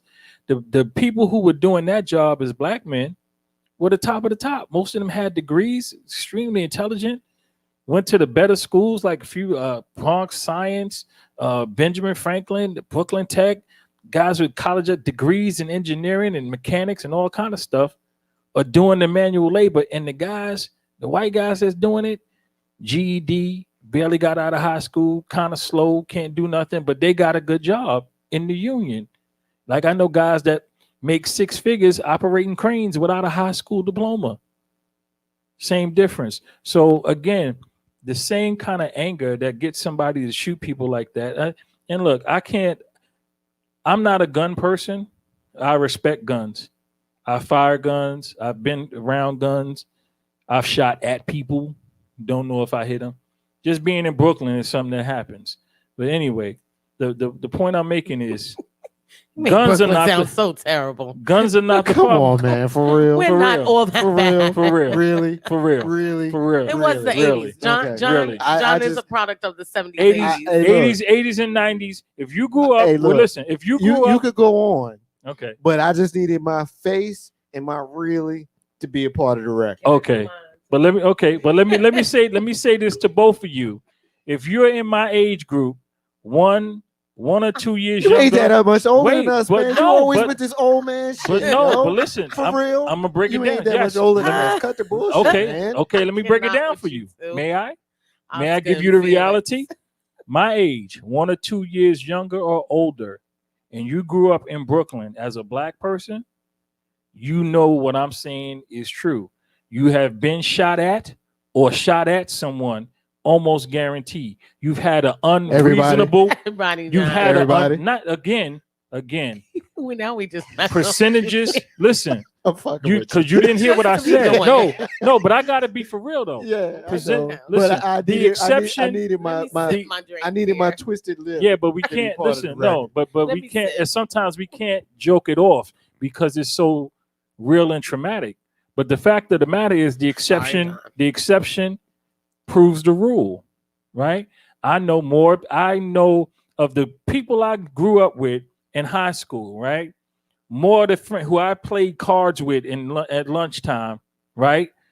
More of them are dead than are alive. And most of them who are alive are either in jail or been in jail. And these are smart people. These were brilliant young men. Products of the environment, subjected to psychological warfare in a place where it was kill or be killed. And it's just a reality. It's just a reality. Now, with that said, this to me, it goes back to what we're dealing with. We have to stop looking at these people on these individual basis, because everybody got a mother, everybody got a backstory, everybody gonna tell you what it was and how they felt, and they're going to want you to give them some emotional quarter in their behavior. Or I was enraged, or this happened. How would you feel if this? What should I have done? What was I supposed to do? I was enraged. I lost my mind. Temporary insanity. Whatever you want to do, everybody's going to have an excuse. Everybody's going to have a rhyme or reason behind some vicious, disgusting act that they did. But nobody is going to sit up and be responsible enough to say, well, listen, this is America, right? This is what we do. We indiscriminately kill children. We do it every day. I don't know how many children around the world some Americans have killed today, but I'm sure it's more than 1,000 without provocation, because that's what America does. We kill people. This is how we make money. This is why we're the most powerful, richest nation on the planet. This is why our military is larger than the next 10 underneath us combined, because we're in the business of killing people without remorse. And if we're not going to talk about it, then we might as well not be about it. And we just got to go ahead and let it go, because this is what's going to happen. Babies are going to die in America. Black people are going to get killed by police in America. Girls are going to be misjudged and miscalculated and mischaracterized based on their looks, even though they're innocent young girls, because they're Black. This is America, bottom line. Steppin, Marcus J, live from New Den Legacy in their radio. All right, so get the comment. I'm trying to see where it came from, because it's funny. I want to get this right. Let's see. Shit. It's Sean. You going psychological warfare us to death. Who that, Edie? Please tell me. No, no, it wasn't. And I'm trying to do not play with it. We cannot laugh at it. It's too real. I'm trying to. It's too real. I got this new setup here, and sometimes I can see all of the comments and who is attributed to them, and sometimes I can't. But you can see it on the screen. Somebody, it's John. You gonna psych? I'm trying to figure out who said it, so I got to try it. So I got to attribute it. Somebody just comment again and put your name on it, person. And yes, I'm gonna try to psychological warfare you to death to save your life. I'm trying to. Don't be mad at me. It's the technical shit, man. Yeah, it was Edie. I told you it's Edie. Yeah. I'm trying to listen. I'm sorry. John. And for what it's worth, Edie and everybody that's listening, I got like so many different windows of comments open, and sometimes I'll see a comment, not a name. And if I can see it, I'll say it in the moment. And sometimes it'll come in so quick and I can't. So that just goes to show how well we're doing and how many folks are listening and how great this is going. So thank you. And keep the comments coming and keep them fast and keep them furious. And the phone lines are open at 804-402-2893 is the number to dial if you want to rock with us, if you want to come on and hear your voice and be a part of the show. All right, so we had a part of the show where we're getting towards the back nine, as we say, on the show. So I want to get some other stuff in and put other things on the record. One other thing that I want to get on the record, Steph, you had mentioned earlier in our production meeting, you had mentioned the anti-riot laws coming out of Florida. I want to talk a little bit about that here. The governor of Florida, Ron DeSantis, he has signed a bill on Monday, and basically it is giving some sort of pause to the way we can protest. Protest organizers, are having issues. They don't want you to be able to go out there and march and protest the way that you had to in the past. And so the law creates a charge for aggravated rioting. A person commits aggravated rioting if, while participating in a riot, they, quote, participate with 25 or more people, cause great bodily harm to someone not participating in a demonstration, cause property damage in excess of $5,000, display use, threaten to use, or try to use a weapon, impede the movement of a car on a street or highway by using force or the threat of force. Now, on the surface, It seems like it'd be It fun. seems No, like it- Like right away, that sound like police raids to me. when you get to 25 people, 25. 25, come on 25. now. So, which immediately eliminates the power of your voice. Let's be real. I mean, what did Martin say about protest? That's the Right. voice of the people. Absolutely. So they want to silence you when that initial provision was immediately like they only had to do that. They really only had to do that, but they took it further in making destruction of historical markers and monuments. The penalties for those are much more increased. The penalties and what they consider aggravating actions against the police have now changed under this law. And the problem with it, one, is it's in Florida, right, where things are bound to happen simply because of the conservative nature of the legislature there. But two, that is being pushed at a federal level. And that's something that everybody should worry about. When these types of bills and laws come about, the thing I remember is that they didn't come about because they don't necessarily want you to, they're worried about the results of the protest. If we're real and you look at the statistics from the protests over the last 5 to 10 years, police deaths have not been the issue. Police, there have not been a major increase in police claiming injury during those periods of time. What they really want to do is just at the most basic level, reduce your opportunity to exercise your right, your constitutional right. And the problem with this is, like everything else, we vote and we engage with laws at a federal or national level. We ignore what is happening at the state level, and then these things get passed. As long as you have someone like DeSantis, or you have these people that are in positions of power, and then you have those of us who only pay attention to legalities and the law and who's in power when they want to go vote for president, this is what we're going to see. You know, we allowed the Voters' Rights Act to be gutted at the Supreme Court level, turned our heads and looked another way. And it has been continuous over the past 15 years that you have seen laws that have started out at the state level that significantly impact. Like, let's just go back to the fact that if this law was in play when Trayvon was killed, Zimmerman may not have been arrested, because the impetus for his arrest came from the protest. If these laws go in play in a place like Minnesota, the next George Floyd will be murdered and they'll move on. This is a problem. And it's a problem because now you have conservative legislators. When a governor does something in a state as influential as Florida, I promise you it's going to hit other states. It's a problem. I'm going to say this. Beautifully said. I do not disagree with anything you said.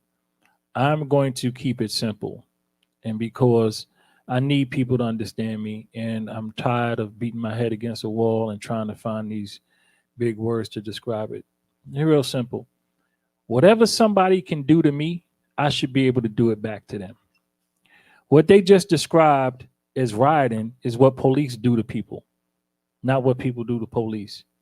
All right. If a policeman approaches me and says, please stand still. All right. I'm placing you under arrest, or I'm detaining you. Turn around, put your hands up, put your hands behind, and I obey everything. That's cool.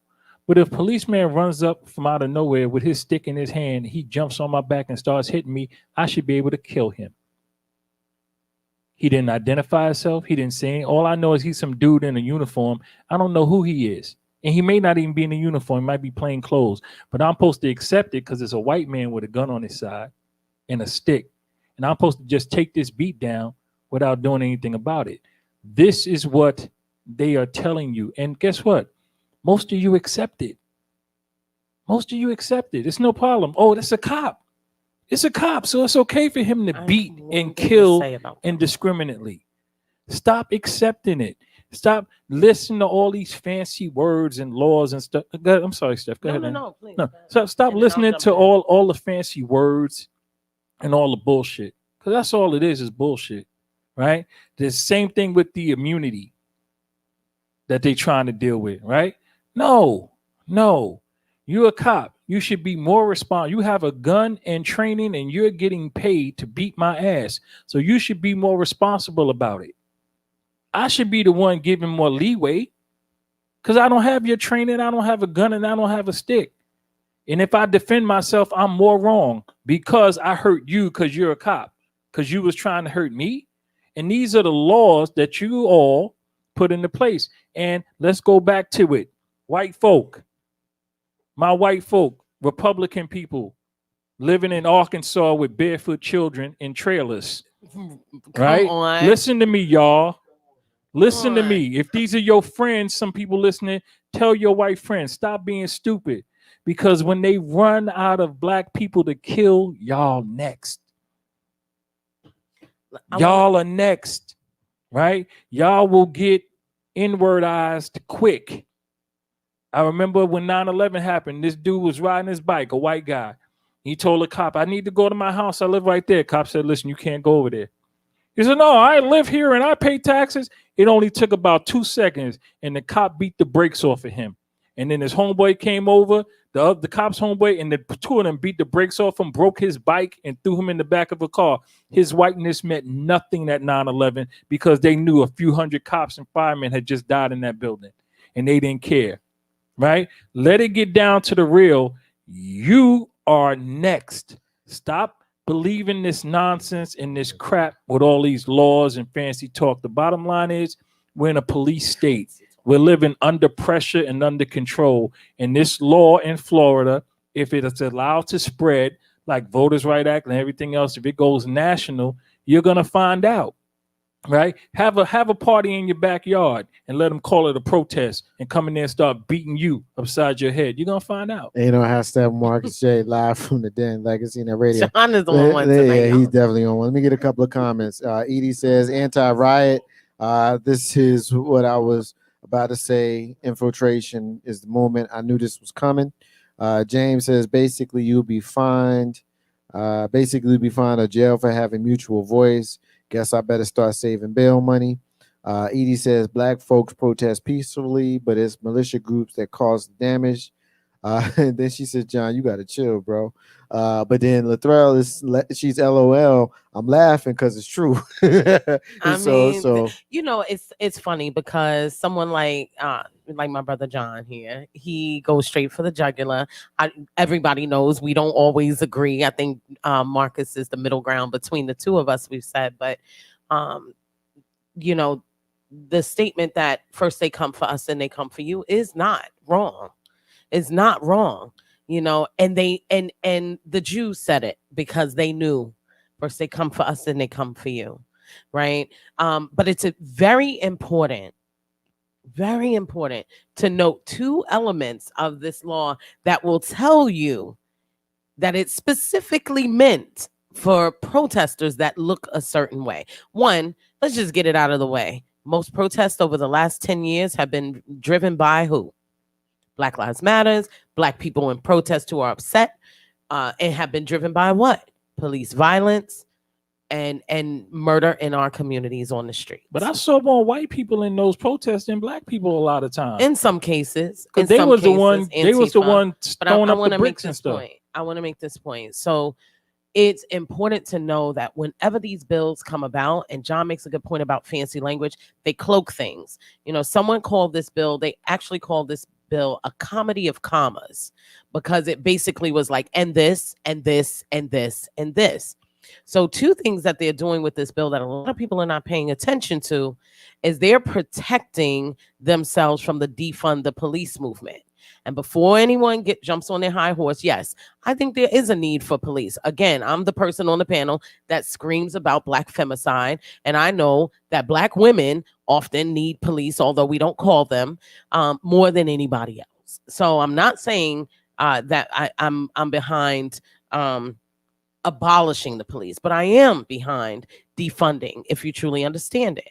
And what they've done in this bill is they have made it impossible for municipalities and localities to reduce the operating budgets of police So, for instance, if the police force in your schools, otherwise known as SRO, school resource officers, which is big presence in Florida, I lived there for 10 years.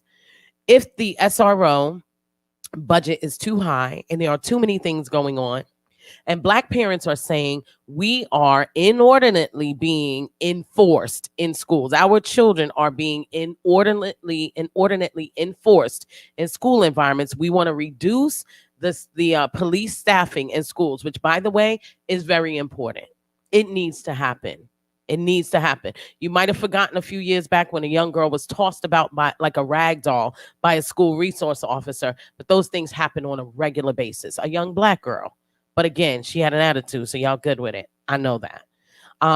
But what it's allowing is the local municipality can say, we want to reduce the operating budget of the police force for school resource officers. And the greater authority, the state government can step in and say, no, it's not going to happen. So they are already, these laws, whether you want to believe it or not, they are intentionally built to combat what some of your local activists are trying to do for you. So it's not only that. The other thing is cyber intimidation is now what they're calling doxing. So when you watch one of those videos and an old Karen walks in a store and calls somebody the N-word and everything else, and then activism kicks in and people jump online and expose where she works and so on and so forth, they've now made that illegal with this bill. So don't think that as quickly, it's just like money. Laws are like money. They can be created overnight. There's always enough of it if somebody wants to create it. So they are doing this in direct response to the feelings and experiences of Black people. And you can be as comfortable with it as you want to, but what you need to realize is Florida is just the first state. Just like Georgia is just the first state to create laws that inhibit and diminish the Black vote. And it's now hit Arkansas, and it's heading to Kentucky and several other places. You can ignore these things, but you have to know that when Black people become vocal, you've seen it historically. Slavery was abolished, Jim Crow was established. This is what happens.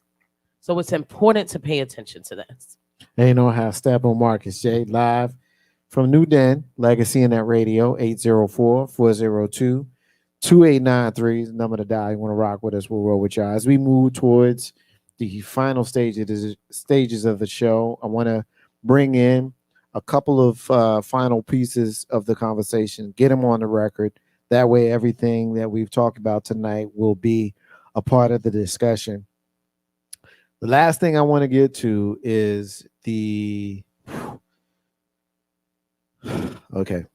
Last thing I want to get to is the killing of the brother in Elizabeth City, North Carolina, where the police officers were issuing the warrant to him. This is a Black man that was killed by the deputies. He was shot in the back of his head and had his hands on the car steering wheel when they opened fire. This is what the attorneys for the family said Monday after they viewed the body camera video. The account was first the description of the shooting of Andrew Brown Jr., who was killed by the deputies who were serving drug-related search warrant and arrest warrants. Of course, they shot him last Wednesday. Attorney Chantel Cherry Lassiter watched 20-second portion of the body camera video with the Brown family. Lassiter said Brown did not appear to be a threat to officers as he backed his vehicle out of the driveway and tried to drive away from deputies with the guns drawn. Quote, there was no time in the 20 seconds that we saw where he was threatening the officers any kind of way. This is what she told reporters at a news conference. When asked whether Brown was shot in the back, attorney Harry Daniels said, yes, back of the head. An eyewitness account and emergency room scanner traffic had previously indicated Brown was shot in the back as he tried to drive away. Quote, my dad got executed just by trying to save his own life, said Brown's adult son, Khalil Farabee, who watched the video. Lassiter, who watched the video multiple times and took notes, said the shooting started as soon as the video began. and that she lost count of the number of gunshots fired by law enforcement officers armed with rifles and handguns. She said she counted as many as 8 deputies in the video, some wearing tactical uniforms and some in plain clothes. Quote, the shooting and saying, let me see your hands at the same time, she said. She added, quote, let me be clear, this was an execution. There's more to it. I think we heard a couple of days ago that quite a few of the officers who were involved in the big picture of what went down that day had resigned, and some were relieved of their duties. This was before The video. the video had been made public. Now, I don't want to do a whole monologue on this one. I don't need to see the video. I will say that if you are being served a warrant, it's probably not a time for you to get shot in the back of your head. I'm tired. I don't want to see Ben Crump no more. I'm tired, man. Every time we see Ben Crump, you know some bullshit done happen, right? It's fucked up because it's like, yo, man, Ben Crump again. Ain't no shade, no heat towards this man, but when you see Ben Crump, it's like, come on, man. Another black person done died at the hands of the police because he don't show up when it's some hood shit.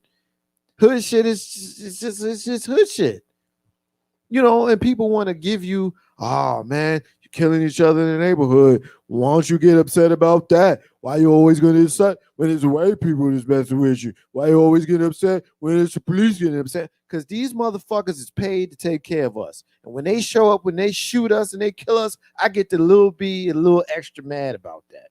Just a little bit. A little extra mad. Because the hood shit happened in the trailer parks, in Chinatown, Little Italy. Every single place where you have people of the same ilk together, you gonna have some hood shit. It happens.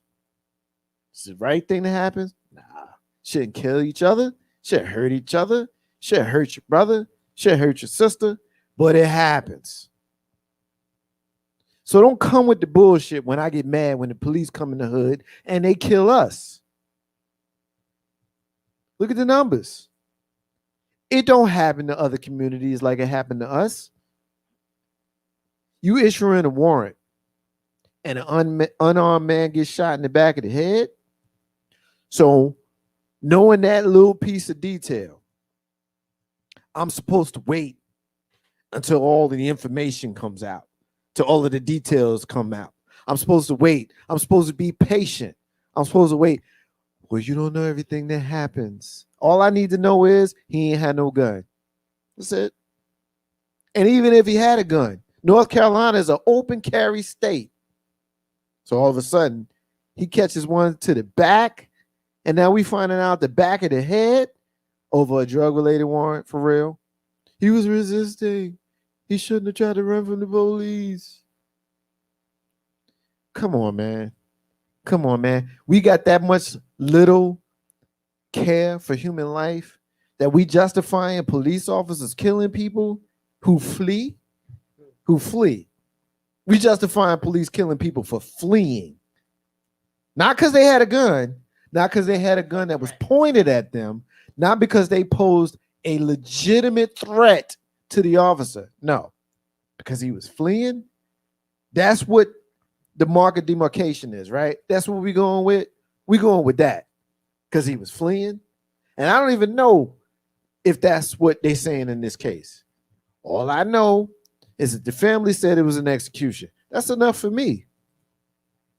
All I know is that he didn't have a weapon. That's enough for me. This is not new. People know because we got cameras now. We can see the bullshit. We can see it now. We can see. Now all of a sudden, black folks is losing their mind. They rioting in the street. Oh my God, I can't believe they doing it. We need to stop them. We need to sign bills to keep them from being able to riot and protest.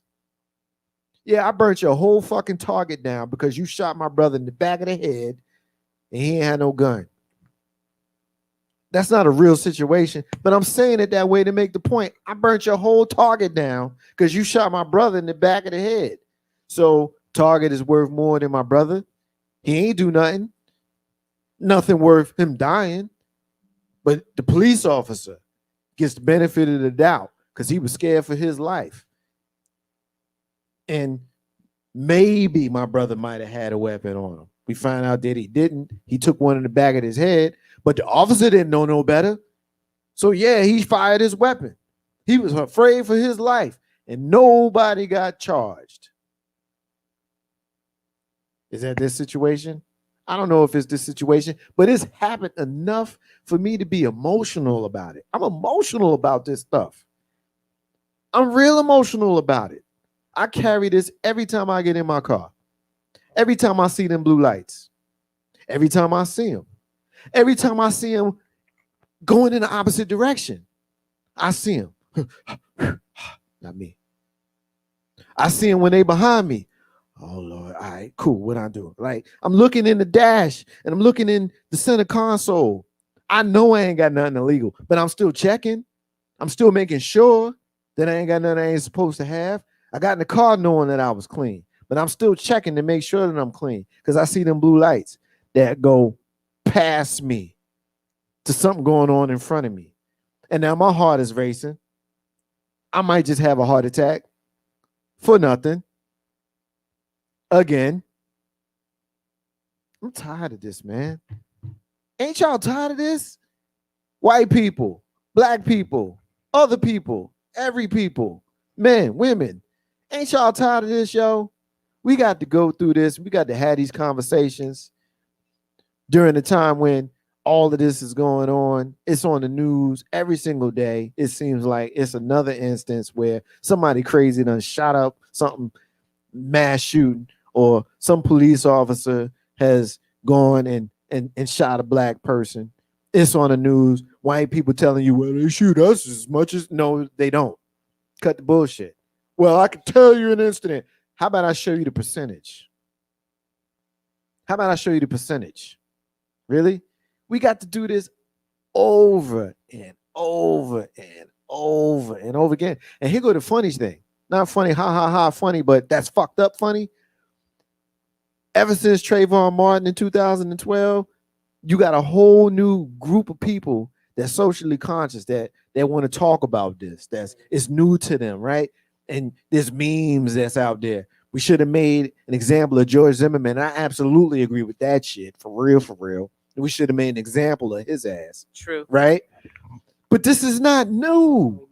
My father is the same age as Emmett Till. Same age as Emmett Till. He couldn't go visit his family down south no more. My grandma was like, hell nah, they're killing us. You can't go down south. 1955. My father is 13 years old. My father. A whole generation before me. Wasn't no cameras. But Emmett Till's mama said, we gonna have an open casket. Y'all gonna see what they did to us. Look at this. Look what they did to us. He whistled at a white woman who to this day said it was a lie. Right now. She said it's a lie. Didn't happen. I am tired. John is tired. Steph is tired. Exhausted. And here we are with the same bullshit. Black folks talking about, well, she shouldn't have had the knife.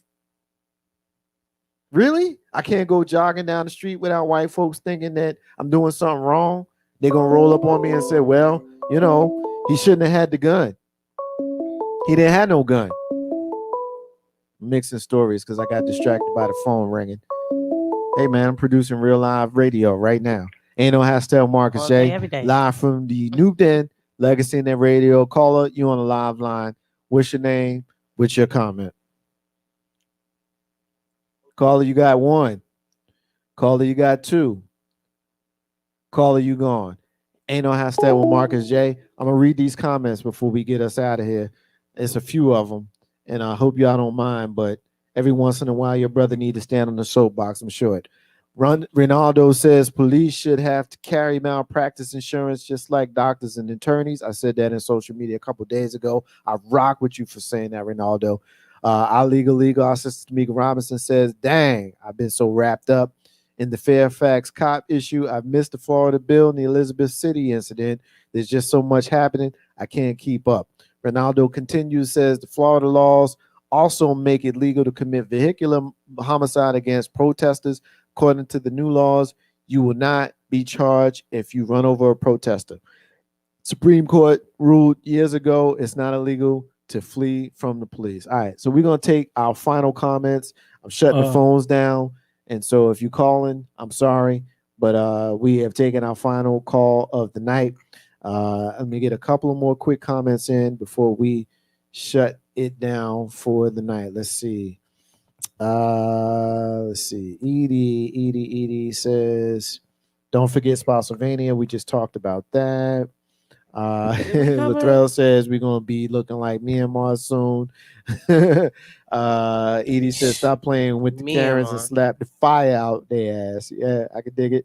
Let's see. Latrell says, yeah, she said that. I already read that. Edie says it don't happen in other communities because most have direct homeland. Who cries for black folks in America? No nation. Fuck Target. The capital has more significance. That's what Edie says. That's real talk. You're right. Target is worth more than black person's life. That's Latrell, and she's agreeing. Ain't no hostile Marcus J. Live from New Den Legacy Net Radio. John, then Steph, then we taking it home. What you got? Just with regard to what we were just talking about, I don't really care about protesting because I think it's stupid. I definitely don't agree with rioting because I think it's dangerous. The time to deal with anything you need to deal with is in the moment. If you're not going to deal with it in the moment, then the moment's passed. And sometimes that moment is protesting, John. No, well, look, all the protesting that people do is dumb because y'all don't get anything out of it. All you get out, but all you get out of the protesting is beat up, arrested, and a bunch of people making money off of you in the street by putting it on TV or whatever they got to do. You know, people making money. You're not making no money. You're not making no difference, right? If you want to protest when something happens, if it's police related, take your ass down to the police station. Don't march in the street. Don't kick in no building. Don't do nothing. Go down to the police station and shut it down. Right? Stand in front of it. Stand in front of the police cars. Throw your Molotov cocktails at the building if you want to do something. Right? The only thing that gives me concern is one day I'm going to be someplace and I'm going to actually witness something that happens involving police, and then I'm probably going to die because I'm not going to be able to restrain myself. I'm not going to be the person videotaping as the police put his knee on a man's neck for 9 minutes. I'm not going to be the person at a party. This is a couple years ago. The police came in and body slammed this little girl in a bikini, body slammed on the concrete. Nah, he was dying. If I was there, he was going to be dead there, or I was going to be dead there. Just how it was going to be. I can't bear witness to these type of things. This is why I kind of stay in the house.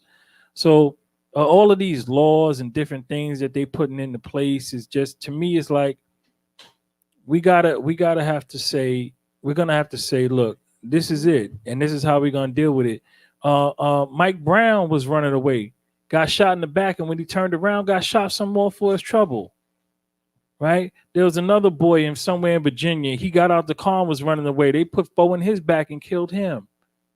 Right? So yeah, running away is a crime. Forget about what the Supreme Court said. You think that means something to black people? Don't mean nothing to black people. And if you think you do, if you think it does, you stupid. Wake up, people. Stop being stupid. These laws do not apply in your favor, only in your detriment. Any type of law that you think you can use for yourself and for your benefit, forget about it. They're put in place to control you, to keep you down. If you're not rich or you're black, law don't mean nothing to you. So stop trying to act like you're going to do something with it, through it, or about it. Okay? Try to vote, educate yourself, right? And try to get people in your local government that might have some mercy on you, right? But other than that, educate yourself, get some money, and then maybe you'll have a chance. But if you broke and you black or either or separately, you wasting your time with all this nonsense and all this talk. Everybody talk about protesting and Ben Crump. We put Ben Crump out of business, right? Because he ain't show up before nobody got killed. And he ain't picking up no gun to defend nobody. He getting rich off of it, right? I don't got nothing against the man personally. I don't know him, but he's getting rich off the suffering of other people and death, right? Be proactive. Stop being reactive. The minute you're reacting to something, you're the loser, right? Think of a direct action to take and stop reacting to all of this nonsense. It is horrible. It is unfathomable how many black people die at the hands of police, right? And other nonsense, and each other, and all this other. It's insane, right? But reacting to it is continuing the insanity. You got a fire, right? If you're trying to make a fire, right, you get this little spark on this dry stuff, and they call it like the ember, right? Kindling. You got the kindling. Thank you. You got to blow on that for the fire to go. And that's what y'all doing with your protesting and your woke and y'all blowing on the flame. Y'all ain't putting it out. Y'all making it hotter. Think of direct action. Use your brains. Go to school. All the time you wasting protesting, go learn something. You can do both. Get a better Sean. job. No, you can't. Yes, you can. No. Ain't the Wi-Fi ain't that good. Stay your ass home. When you see something that upsets you, stay your ass home, get some education so you can get a better job and make some more money. And maybe you could save the life of somebody in your family. But taking your broke ass out in the street, running around and talk about Black Lives Matter with your fists in the air, you's a fool. And that's it. Yeah, I don't agree with that. Yeah, I don't agree. It's the truth. I ain't lying. I don't agree. So they was walking in the 60s and ain't nothing changed. It's the worst. That's not Educate true. yourself. That's not true. Educate yourself. Again, make it so that none of this stuff matters to you. Get your money. You can say that with as much bass in your voice as you want, and you're still wrong. I'm not wrong. It's you the can absolute be loud truth. and wrong. No, you but I'm not bold. loud. I'm telling you, But it's the truth. For the drink. All of these people, you're still wrong. All of these people, right? You getting out and you taking your broke ass out in the street, walking up and down for the police to tear gas and beat you in your head is not making a difference. You want to make a difference, become educated, get some money, and then you can do something. And go vote. Jump in here, stuff. Okay, so I don't disagree with that last statement. Vote, right? Absolutely. We need to do it. I say it all the time. I will say we have some listeners who during the last election were like, what does voting matter? No, voting matters. But I also feel like there are layers to every game. There are layers to civil rights. Now, do I think the aunties and the uncles and the old heads should be out there protesting? No, I think it's a young man's game. And I think that everybody gets in at the level that they can. I also think that there are quite a few. I'm a walking chew gum type of girl. There are a lot of protesters out there that are educated. Cori Bush came from that world. Had it not been for what happened to Michael Brown, we may not know as much about Cori Bush as we do. We may not have her sitting up there in Congress checking people and writing out whoop your ass checks to people like Matt Gaetz. And so I think there's something at every level. And absolutely it mattered. Absolutely it mattered. Now, do I think it's the only thing? Do I think it's the end all be all? No. I think protest has to be armed with education. I think protest is more than just in the streets. I think you show up and I say this to people all the time. I can remember years ago, I would use days off to go and sit up at the Capitol and listen to what they were saying here in Virginia, listen to what they were saying and be in the room. So there are multiple levels to the game. And unfortunately for Black people, we need every single tool that's in the arsenal. We cannot dismiss, and I truly don't want to dismiss the value. And I think we often do that, especially those of us who are a little bit older. we cannot dismiss the value of what young people are enacting. And protest is currently a young man, young woman's game. And when we dismiss it, some of them, that's the power they feel they have. But I am also someone that's like, hey, if something happens to me and you know that I'm dead in the street, CVS means nothing, Walgreens means nothing, Target means nothing, burn it all down. Right? I need 5 seconds. No. And so, no. Okay. And so, go ahead. All I'm saying is this, right? And it got mixed up in the point when I said it early. Protest at the precinct. Don't walk down the middle of the street. I don't disagree. Right? Protest at the precinct. Burn that shit down. Protest at the site of the person who did whatever they did. Right. Go to their Get home. to their house. Absolutely. Right. I don't disagree. Just walking down the street to get tear gassed and beat up.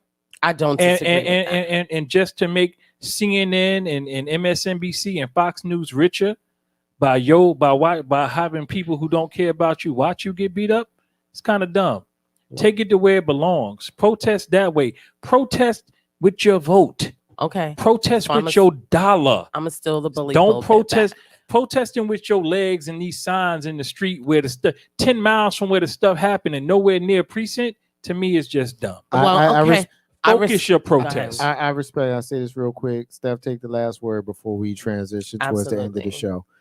I will say this. I don't disagree with you, but I can also walk and chew gum. We can do all that shit.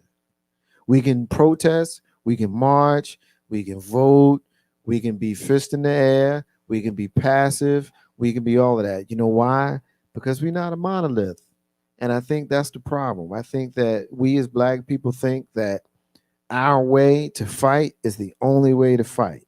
And I think we get caught up in that. And that's the divisiveness that comes from the thought process of Willie Lynch. Whether Willie Lynch was real or not, the premise of it is to me is not real. It's fictional. That's me. That's what my research has told me. But for those folks walking around thinking that Willie Lynch was real, I can dig it. Somebody just quoted it to me yesterday. The concept of it is it remains the same. It's about white people and white supremacy dividing Black people and our culture. So whether it's real or not, the concept is absolutely real and is prevalent in how we deal with one another. And I think that we do this to one another. We minimize each other's method of fighting oppression and white supremacy. There is absolutely a necessity to be on the street with the signs, the fist in the air saying no justice, no peace. And for those of us who see no use in that, I think that we would be grand in our behavior if we shut the fuck up and let them people do what they're gonna do. Just like those folks who say, I ain't voting. Those of us who choose to vote, those of you who say you're not going to, you would be grand to shut the fuck up and let the rest of us do what we're going to do. Because there is so much work to be done and there is so much oppression to be felt that we ain't got time to be in no burning house looking at each other trying to decide how we gonna put out the fire. You put it out your way, I'm gonna put it out my way, but we're attacking this fire. And I think we spend so much time in the Willie Lynch mentality throwing shade at each other because we don't agree. We ain't gotta agree. Intellectuals gonna do it their way. Yes. And those folks who are not, this is what the talented 10th was all about. The W.E.B. Du Bois talked about. Is 1 out of 10 people that's gonna be intellectual. That don't mean the 9 people who's not intellectual are useless. You figure out your way. So if your way is to be out there with your fist in the air shouting no justice, no peace, I can dig it. I ain't gonna be out there with you. That part of my life is over. I've done that. I've done the no justice, no peace. I've marched all over the East Coast. Me, Marcus J. I done wore out Nikes and Timbs. I ain't doing it no more. You know why? I found another way to do it. But for those folks that's out there, no justice, no peace, I support you. I'll bring you water. I'll tell you how great you are because you are necessary.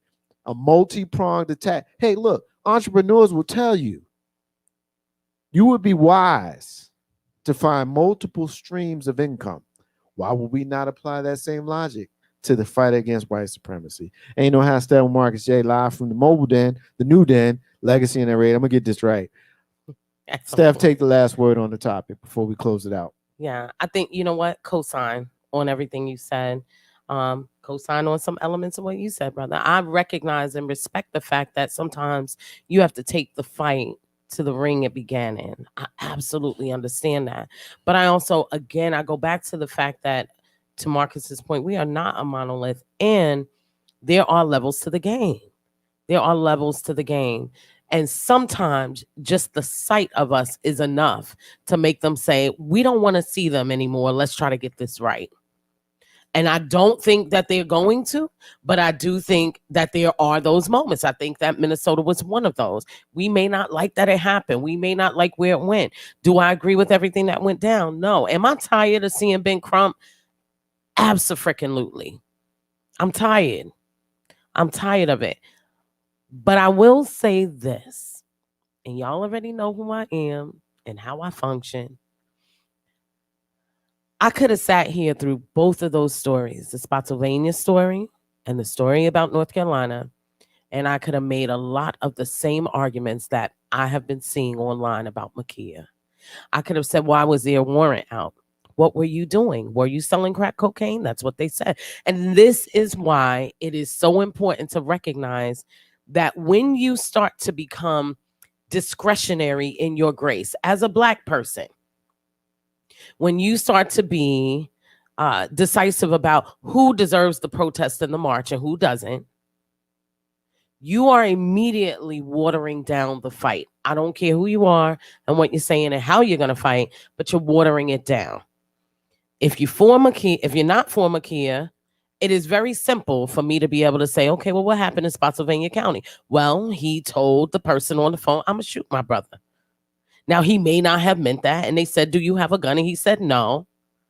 And he didn't deserve what he got. Absolutely not. But it is very easy to start to go down the path of justification of Black bodies hitting the ground simply because we either don't agree with how they behaved or what was handled or how it was said.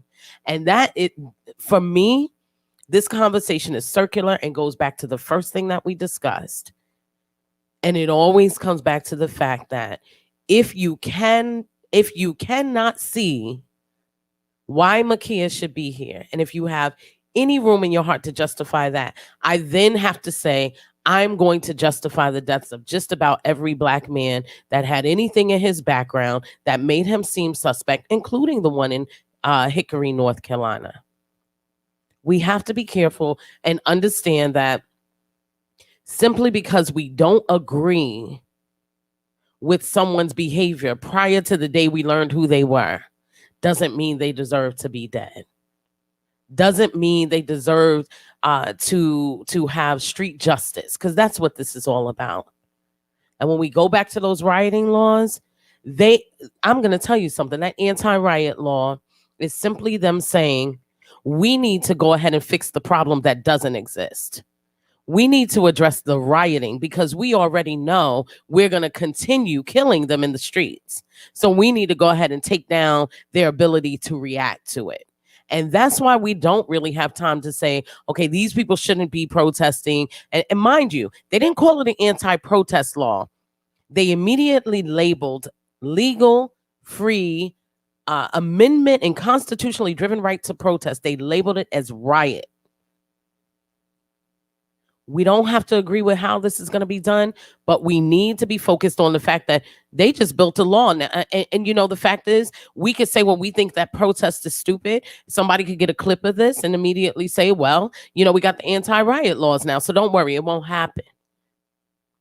This is why we have to say we absolutely stand with our brothers and sisters, the ones who are maimed, murdered, and harmed in the streets by Leo, law enforcement officers, and that however we truly have to go to by any means necessary. And if you truly believe in by any means necessary, that includes protest, I don't care if it starts at your house and marches down to the courthouse. It includes it all. And eventually, some of it is going to include taking the fight directly to the people who created it.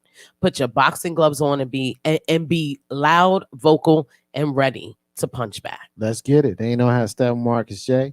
Live from New Den Legacy and that radio. Edie says, then black people gonna be fighting all day long. Everything ain't worth fighting if you haven't even won a fight. We also cannot condone bullshit and protest. Actions have consequences. I understand where you're coming from. I'm just not built to stop. And the fight looks different for different people in different generations. But the reality is, this is just who we are in this world, in this country, in this lifetime, in our lifetime, in this generation, in all generations, 400 years, however you want to look at it. That's just what we have. They've been fucking with us since we've been in existence, at least in recorded history. And what we gonna do? We gonna bow down and not fight? Or we gonna continue fighting and we're gonna take the fight in different ways? Will we be fighting forever? Look, my father's 79 years old soon. Emmett Till, same age as him. And he's still fighting. I'm gonna be fighting till I ain't here no more. And my grandfather was fighting until he left us in 1988. We're supposed to do stop because we ain't gonna win, or we not gonna win, or it's hard, or we not destined to win. Like, this is where we are. It's just what it is. And every single generation is tasked with doing what they can to make it better for their children. You can argue it's better now than it was before. I'm not necessarily going to co-sign that, but we fight. I don't know how else to say it. We fight. It's just what it is. We fight. And I don't think in my lifetime, I was having this conversation with my mother a couple of days ago. I don't think that it's going to be better certainly not in my lifetime, and maybe not in mama's lifetime, and possibly not in her children's lifetime. So what are you supposed to do? We're supposed to it ain't never going to be better. What you going to do? You fight. You just fight, man. You just fight. Ain't no hashtag with Marcus J. Live from New Den Legacy and that radio, because the alternative is you lay down and you let them take what they want from you, and that ain't going to happen. At this time of the show, we always make sure we profile missing and/or exploited child. Tonight is no different. Tonight, we are looking for Janelle Pearson. She is a 13-year-old black female. She is 5'5", weighs 110. Last seen wearing old navy sweatshirt, gray sweatpants, and beige knit hat. She has scratch marks on both her wrists. She left home on foot. If you have seen Janelle Pearson, please contact the National Center for Missing and/or Exploited Children and website missingkids.org, or if you contact the Henrico County Police Department at 804-501-5000, or contact them at 1-800-LOST, 1-800-843-5678. Edie says nobody says stop. You just need to understand what you're fighting for. All gas and no brakes ain't fighting. That's simply all bark and no bite. Don't disagree, don't agree. We just look at it differently. And I think that is key, because as long as we're in this discussion, we're building and we're working towards a resolution. And I think that is better than indifference. At this time, we also make sure that we get a moment in Black history. A couple of things that I want to touch on. Let's start in 1960 in Biloxi Beach. More than 100 black men and women and children are attacked and beaten by whites during peaceful protests for the right to access beaches in Mississippi. 51 years ago, same shit. 2015, 9 states, including Alabama, Mississippi, and Georgia, recognized Confederate Memorial Day as an official state holiday to commemorate the surrender of the Confederate Army in 1865.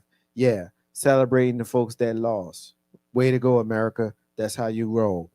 1936, just before his trial for attempted assault, Lynch shot a 45-year-old black farmer and shot to death by a lynch mob of 40 white men in Colbert, Georgia. Why do I always read things? The more things change, the more things stay the same.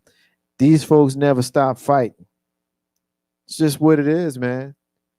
It's just what it is. We are a part of a generation where oppression is a part of our life.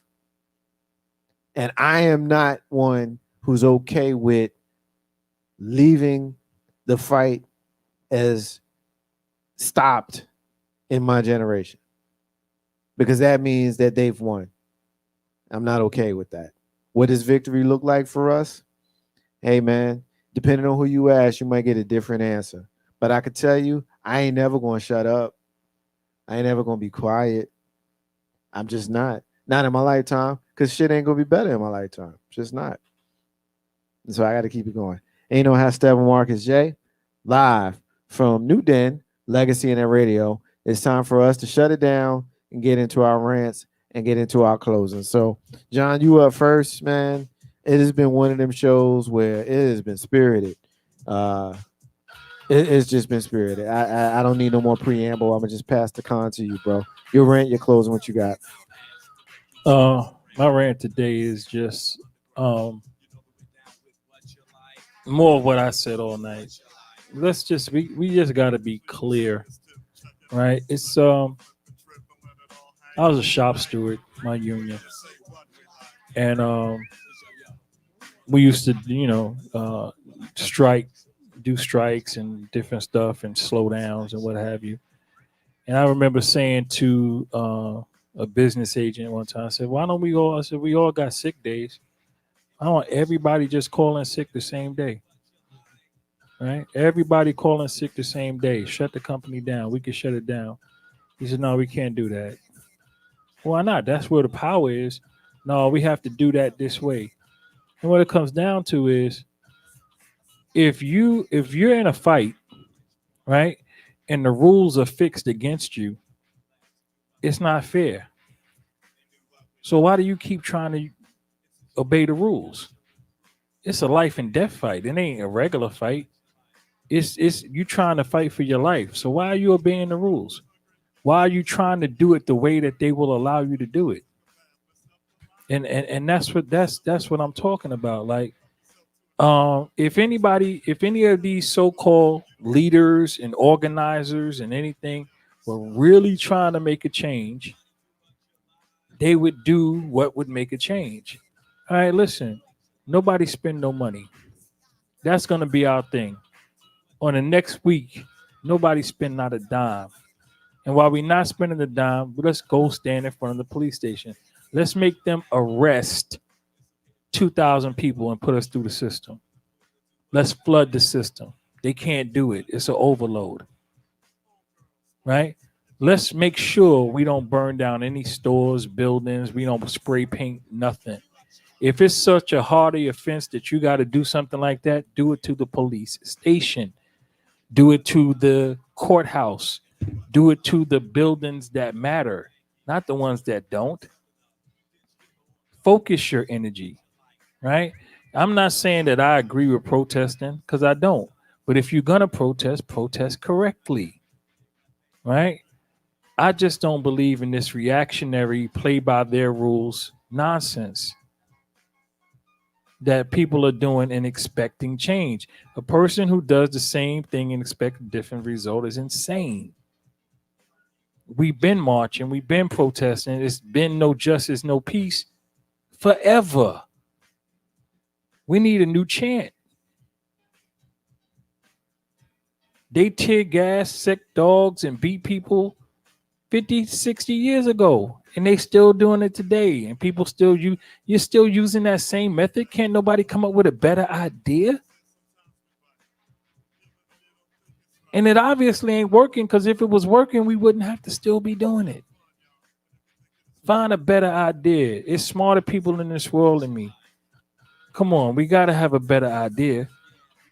Because what it seems to me like is everybody's just trying to perpetuate the system because it feeds people, because people are making money.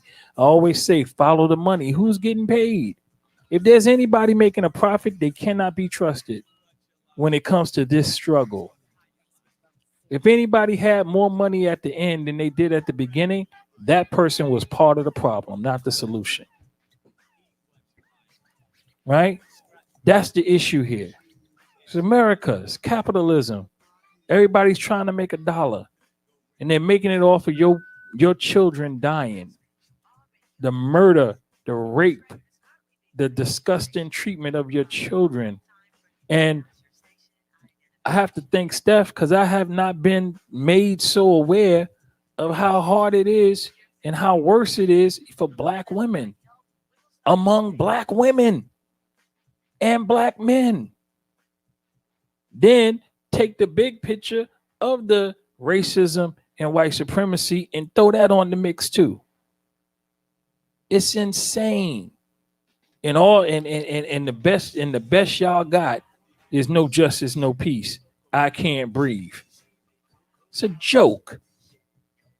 Right? And I say the best way to change anything is to be the example.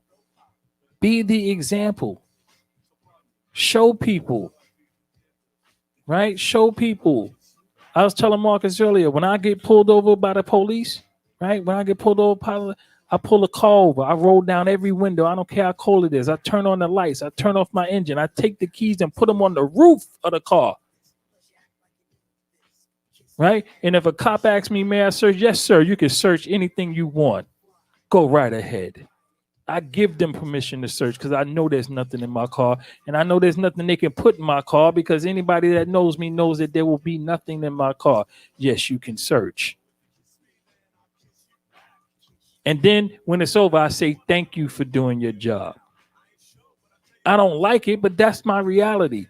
Marcus talk about when he see the blue lights. I don't got to see the blue lights. All I see the word police. And my whole demeanor changes. My nice, smooth ride, just going about my business changes. I'm on high alert by just seeing a police car. Right? Just by going, they ain't got to know lights. They could be in the distance. If I see a police, I can see a police. I'm blind, legally blind, without my glasses. I got contact implants.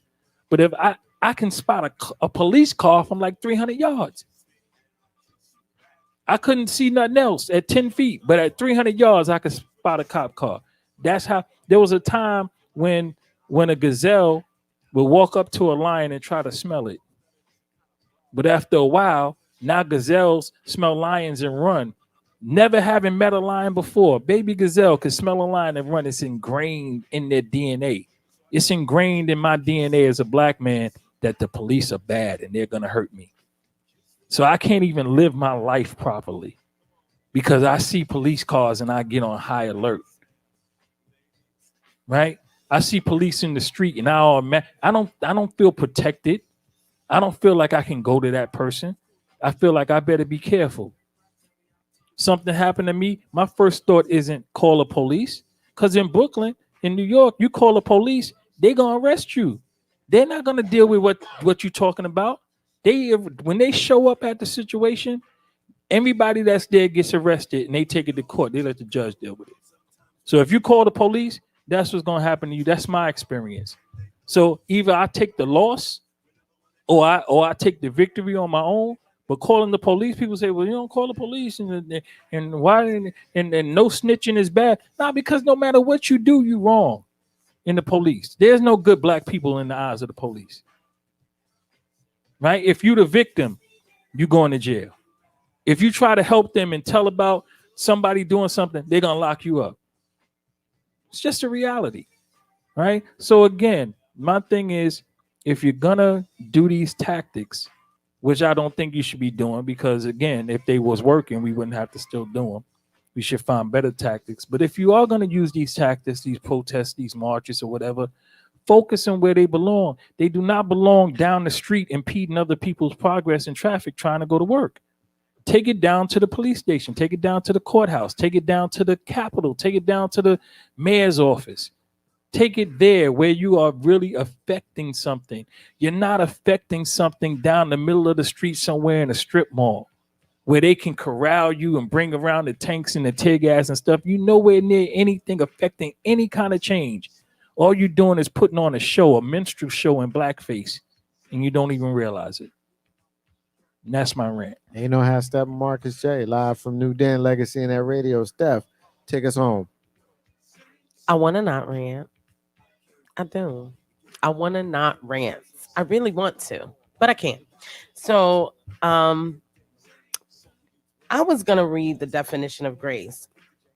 And then I saw something that was much more interesting, especially since the Blacks like to connect closely with God and Christianity and godliness. So I'm going to go ahead and tell you what the definition, Christianity's definition of grace is. It's the love and mercy given to us by God because God desires us to have it, not necessarily because of anything we have done to earn it. And so if you've heard me tonight, you already know where I'm going with this. Ma'Khia Bryant didn't have to earn your grace. She should simply be given it. You're given it every day. Most of you are given some level of grace. Most of you have, pardon the language, fucked up at some point in your life and expected or asked for grace. When we think about young Black girls, or when we think about, I'll say this, when we think about Black people impacted by a system, we often focus on Black boys. We have the My Brother's Keepers initiative. We talk about since the 80s and being a product of the late 70s and starting school in the early 80s. I'm 44. I'll be 45. I can remember the impact of the crack epidemic. I can remember it. I can remember the impact that it had on my own life as someone, again, who was being raised by my grandparents. And during that time, young girls without parents were not the focus. We've always made young boys the focus because we live in a patriarchal society. So even Black men who are targeted within our communities, they are held up. So we create a program. We address fatherlessness. We address young boys growing up without fathers. We don't address young girls growing up without their fathers or mothers. We want to address discrepancies in the schools. We don't address the fact that Black female students only represent 17% of the student body in comparison to 46% white girls of the student body, but Black girls represent 42% of in-school suspensions and also expulsions. We don't address it. We put the burden on Black girls right away. We start out at 2 years old. We'll see a little girl that's parents dressed her a certain way. We'll say she's dressed grown. So we sexualize young Black girls in their infancy. I have to tell you, every time I hear an adult say that a young girl looks grown, I'm disgusted. I've never looked at a child and felt anything like an adult feeling toward them. Nothing other than protection. And yet somehow Black girls are sexualized, are forced to be providers and caretakers by a young age. You wonder why they are having children? Well, you make them babysit so you can go out and have fun. You create this environment around them. You don't protect them. You don't talk about what is missing within their communities. You act as though a missing father only impacts a young boy. Young girls who are expelled from school or suspended are then often targeted by the next system, which is foster care. Even if it's temporary, group homes. They're then exposed to hypersexuality, being sex trafficked, and other things at higher rates than anybody else. Black girls and Black women are expected at a very young age, Black girls are expected at a very young age to behave as adults and to make adult decisions and to have the capacity to think like an adult because she has developed breasts. All of a sudden, her brain is that of a 45-year-old when she's only 15.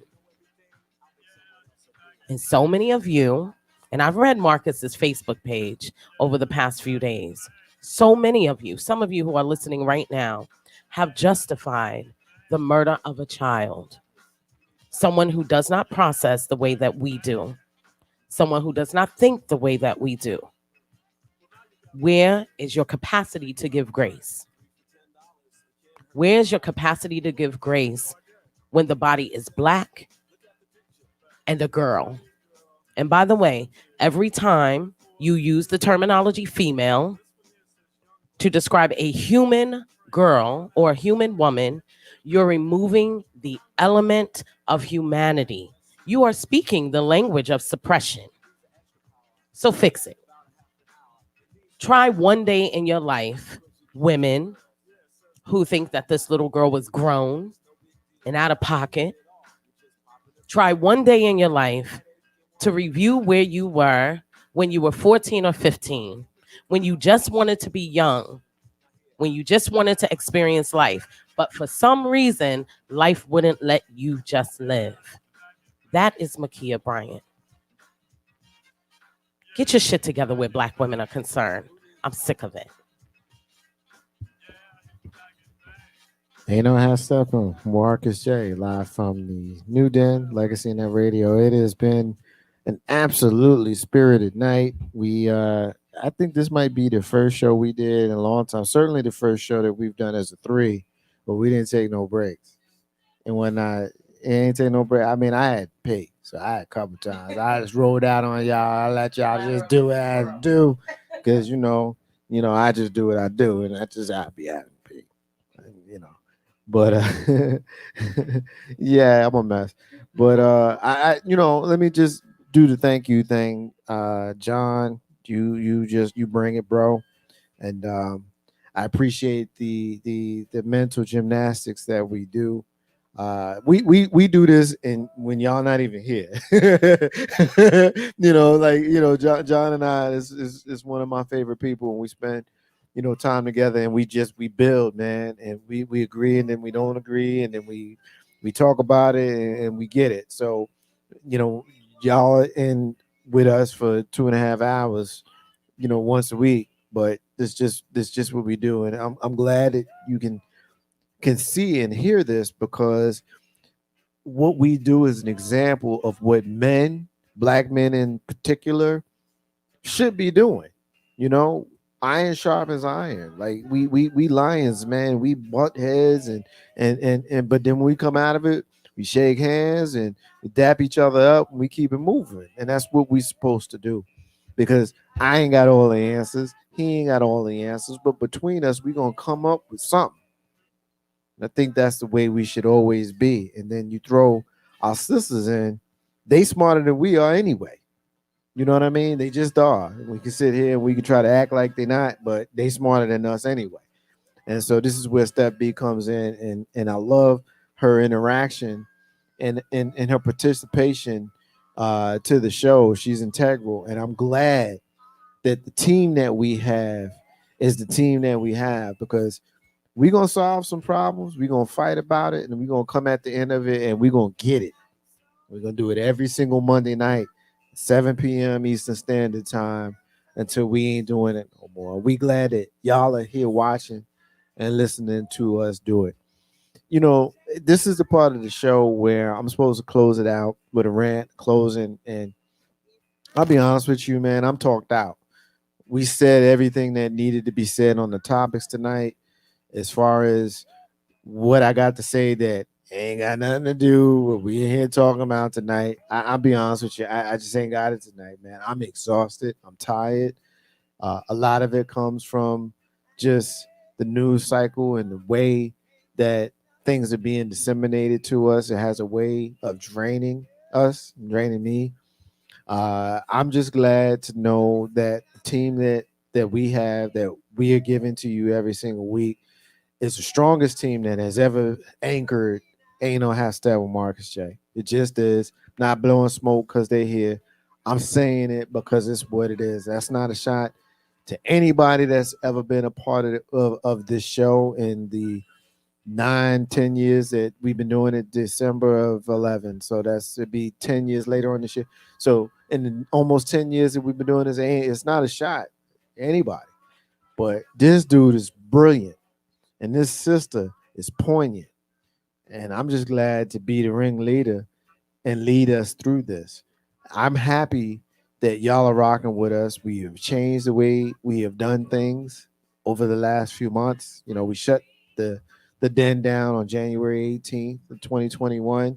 A lot of reasons why we did that. It was time. I was tired. It was just something that needed to be done.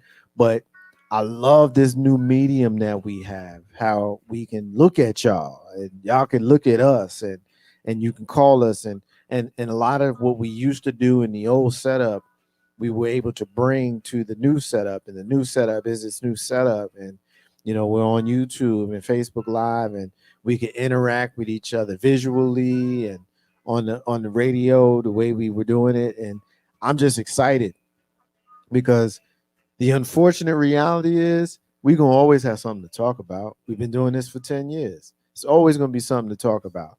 But you guys being a part of this is a big part of the reason why we continue to do it. I always say that. If it wasn't for y'all, we wouldn't do it. And the minute that I realize that y'all not rocking, then I ain't rolling. And that's real talk.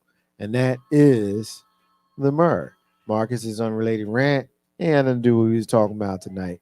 That is the end of the show. I want to remind everyone that independence is key to building your legacy. I also want to say peace to all of the stars and all of the squares. In the abundance of water, the fool is thirsty. Those are the words of Bob Marley, who you hear singing in the background. And last, absolutely not least, authenticity has no competition. Thank you for rocking with us. For John, for Steph, I am Marcus J. Ain't no half step on Marcus J. We'll be back here live from the new den of Legacy and That Radio next week. I will holler. Peace. Love your Facebook family. Yeah, man. Peace.